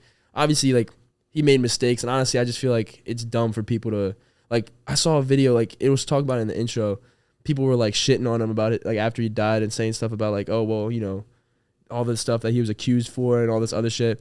And I remember there was that one dude. Who's that one dude who runs the podcast who has all the tats? Adam 22. Yes, Adam 22. So he was at one of X's like his little like sites where they were like, you know, in remembrance of, and he was saying like shit like, yo, if you've ever said anything bad about X after his death, like fuck you, like stuff like that, because they're like saying like, bro, he was a genuine as like at the end of the day, like the only again because I think we look at it this way, people only know X from like the mistakes he makes. That's what the media wanted to to put out there. Like they're not letting it be human. Granted, yes, did he make mistakes that like people would be like, dang, like he should be like really serving time for it. Yeah. Like, and I mean, he should be. He did go to jail. He did all that stuff, but at the end of the day, you can tell he genuinely wanted to change. And so I feel like people should have accepted that. Like they shouldn't have just held this grudge. Like especially if the people in his circle who he like really was like, you know, kind of making that issue for were accepting of it. Like why, you know what I'm saying? Like why do people want to have this whole grudge over him? You know what I'm saying? So that's basically it about X, bro. X is just a goat. I love X. Hell yeah. I think I want to wrap it up a little bit soon. Is there anything that you want to discuss before we end up knocking this out? Nah, but one thing is Kevin Durant is still the greatest player to ever play the game of basketball. That is a wild take. It's a wild take, but we can make get you views off of that. But I genuinely think that though. Like you really? In a way where it's like not dynasty wise. Like not because obviously I know like not dynasty, legacy wise, because obviously I know like his whole thing to go to state. And honestly, when it comes to legacy, I think Michael Jordan has the greatest legacy on basketball of all time, like unbeatable. But like the impact he's made on the game. But I think player to player, skill to skill, build to build, I think Kevin Durant is the most like complete basketball player you can have. Because bro, he's 7 feet and can play basketball like Kyrie Irving. Like I know, and it's absurd because he honestly, the way you watch him play, it's just like he's so much more up here because you can tell like he really loves the game. Like a lot of people fall out of it because they want the money. Yeah, they just do it. But he legit's like, yo, I'm gonna give you a fucking bucket. That's why, in my opinion, I think he's skill to skill. I think he's the greatest player ever. But obviously, MJ is. But I'm a big KD fan, so I'm just gonna keep saying he's the GOAT. Obviously, you're gonna say that 'cause you're a big fan. It pisses people off. But like, yeah, exactly, and it pisses people off. That's why I say "So Much Fun" is the greatest album of all time. Yeah, because number one, it pisses people off. I actually believe it. Maybe not greatest album of all time, but it's my favorite. But I'm gonna say greatest because it's gonna piss people off. You know what I'm saying? And so. you gotta support your opinion. And I do support my opinion, and I know it for a fact because that shit is hard. It is, bro. I remember I was telling my teammate, he got so pissed because I told him, I was like, bro, he said something about Lil Baby's album, and I was like, bro, I was like, tell me why. I did it to kind of troll him because I know the reaction. I know numbers wise, Lil Baby is one of the best in the game. But I told him, I was like, bro, why did Yeat's EP do better than Lil Baby's album? And he got so heated, bro. He's like, bro, I'm never giving you the aux, bro. Like, you really think Yeat's this? You think he's that? I'm like, he's sitting here trolling. I'm like, bro, Out the Way did better than every song in Lil Baby's album. And he started getting so tight. And he was like, yeah, it's because of TikTok. I'm like, bro, nah, Yeat's just the GOAT. And he started getting so pissed. I just kept trolling him, bro. So I've been making TikToks. So I've been posting clips as well as I just been making fun TikToks as well, saying like hot takes and shit. Bro, I made this TikTok. I said Babytron dropped a better album than Kendrick Lamar last year. Yo, all of the comments were like, you're getting ripped. Oh, I was getting ripped. They were like, stop letting him cook. Never speak again. All that shit, bro. It was so funny. Those are the ones you got to make, bro. But that's what I'm saying. But I believe it too because he did. That's what I'm saying at the end of the day. Genuinely, I'm not going to lie. If people ask me, I obviously know Lil Baby's album is like up there for album of the year, did numbers. I love Lil Baby. But if you really ask me, would I prefer to listen to Lil Baby's album or Yeat's EP? I'm picking Yeat's EP over Lil Baby's album every day of the week. And it's sad because people are going to watch this and be like, bro, he's an idiot. But I'm going to be like, bro, I just love Yeat. Like, I don't know what it is. I can't explain it. It's like how much you love Carti and shit. Like, bro, I just fuck with Yeat. Like, I listen to his playlist, like, all the time when I'm lifting, I'm working out, all that shit. Like, he's my go-to guy to listen to. It's so weird. I don't know why. It's just his sounds just, like, very It gets to you, bro. It's so tough. I'm heavy on Babytron right now too. Babytron's not bad. I'm not gonna lie. He's so good. I've seen him in concert twice. I was front row at the last concert, bro. That shit was crazy. Yo, the boy from SOB RBE was there. He performed Calvin Cambridge. Oh, he was? Yes, bro. Because they're like close ass friends now. Oh, did he like open for him, or was he like? He opened for him. It was Babytron and the Shitty Boys, and they did a couple songs. Like the Shitty Boys came out before Babytron, and then they did some songs together. Babytron did some songs, and then like DuBois and Babytron have some songs together. So they performed those. That's tough, bro. It was such a good concert, bro. This Yeat concert is my first concert ever, bro. It's your first concert? Oh, that should be fun. It's gonna be weird. It's gonna be weird because people think that because like, bro, you're 20. You should have been going to so many concerts, but like, bro. Like I really was doing basketball year round. Like I didn't have any time. So now that I'm having this like little gap, I'm like, and it's kind of perfect timing because Yeat's on tour. So I'm sitting here like, and he's performing in Philly, and I'm like, it's right there. I might as well fucking go to it. Bro, exactly. It's his only stop in Philly, and he has 6 songs with Lil Uzi. So it's like, I'm hoping something happens. God. If he brings Uzi out, it's done. It's quiet. That'd be like one of the greatest nights of my life. He comes out for Flawless. You said the Flawless. I've had that shit on repeat yesterday and today, bro. Too. Swear to God. Tough. It's just so Yeat is fire. I was talking to my brother about him last night. He was like, "How the fuck do you describe Yeat's music?" And I was like, "It's just geeker music. It is. That's what it is. There's no other way to describe it. If you know, you know. If you don't, you don't. Yeah. If you're really locked in on that type of music, it's like it's gospel. But if you don't really lock in on that music. Oh, come on, bro. If you really don't lock in on that music, it's like people are just like, you know what I'm saying? If people want to pay attention more to that, I'm not gonna lie, I fuck with Dirk and Baby so heavy, but there's those people that only think that their music is the music. You know what I'm saying? They block out the geek. But I like my music taste. I fuck with both. Like I love all. Like I can appreciate Lil Durk's music just as much as I can appreciate like Carti's music. It's like the same. I think they both have something they both can't bring. Like Playboi Carti can never spit like Lil Durk spits, but Lil Durk can never put on an autotune and harmonize or be a rock star or perform the way Carti does. Hell no. Not even close. Like it's not. Like Carti's concerts I haven't been to one. My brother, I don't think it was Carti. My brother went to a Juice WRLD and Ski Mask concert and he said that shit was absurd. He said it was so tough. He said he has a video of Ski Mask up on like the Juice is on the stage, Ski Mask is behind them on like this thing. He's having everybody put their X's up for X. It was so tough, bro. That's fire. So valid. I've been to 3 Playboi Carti concerts, or maybe 2. I can't remember. It's one or the other. He is the worst performer I've ever seen in my life. Playboi Carti? Yes, but that doesn't make his concerts bad. I mean, it's just the songs. No, I'm just going to say, no, exactly. Like the crowd, and you know how Carti fans are. You go to a Playboi Carti concert, they are, oh my God, the mosh pits are nuts. Yeah. And then there's the people that just do dumb shit in the crowd, which is hilarious to watch. You can't lie about that. Yeah. But the funniest thing is, when Playboi Carti is performing at a concert, he doesn't sing, he doesn't say any of the lyrics to his songs. He just screams in the mic.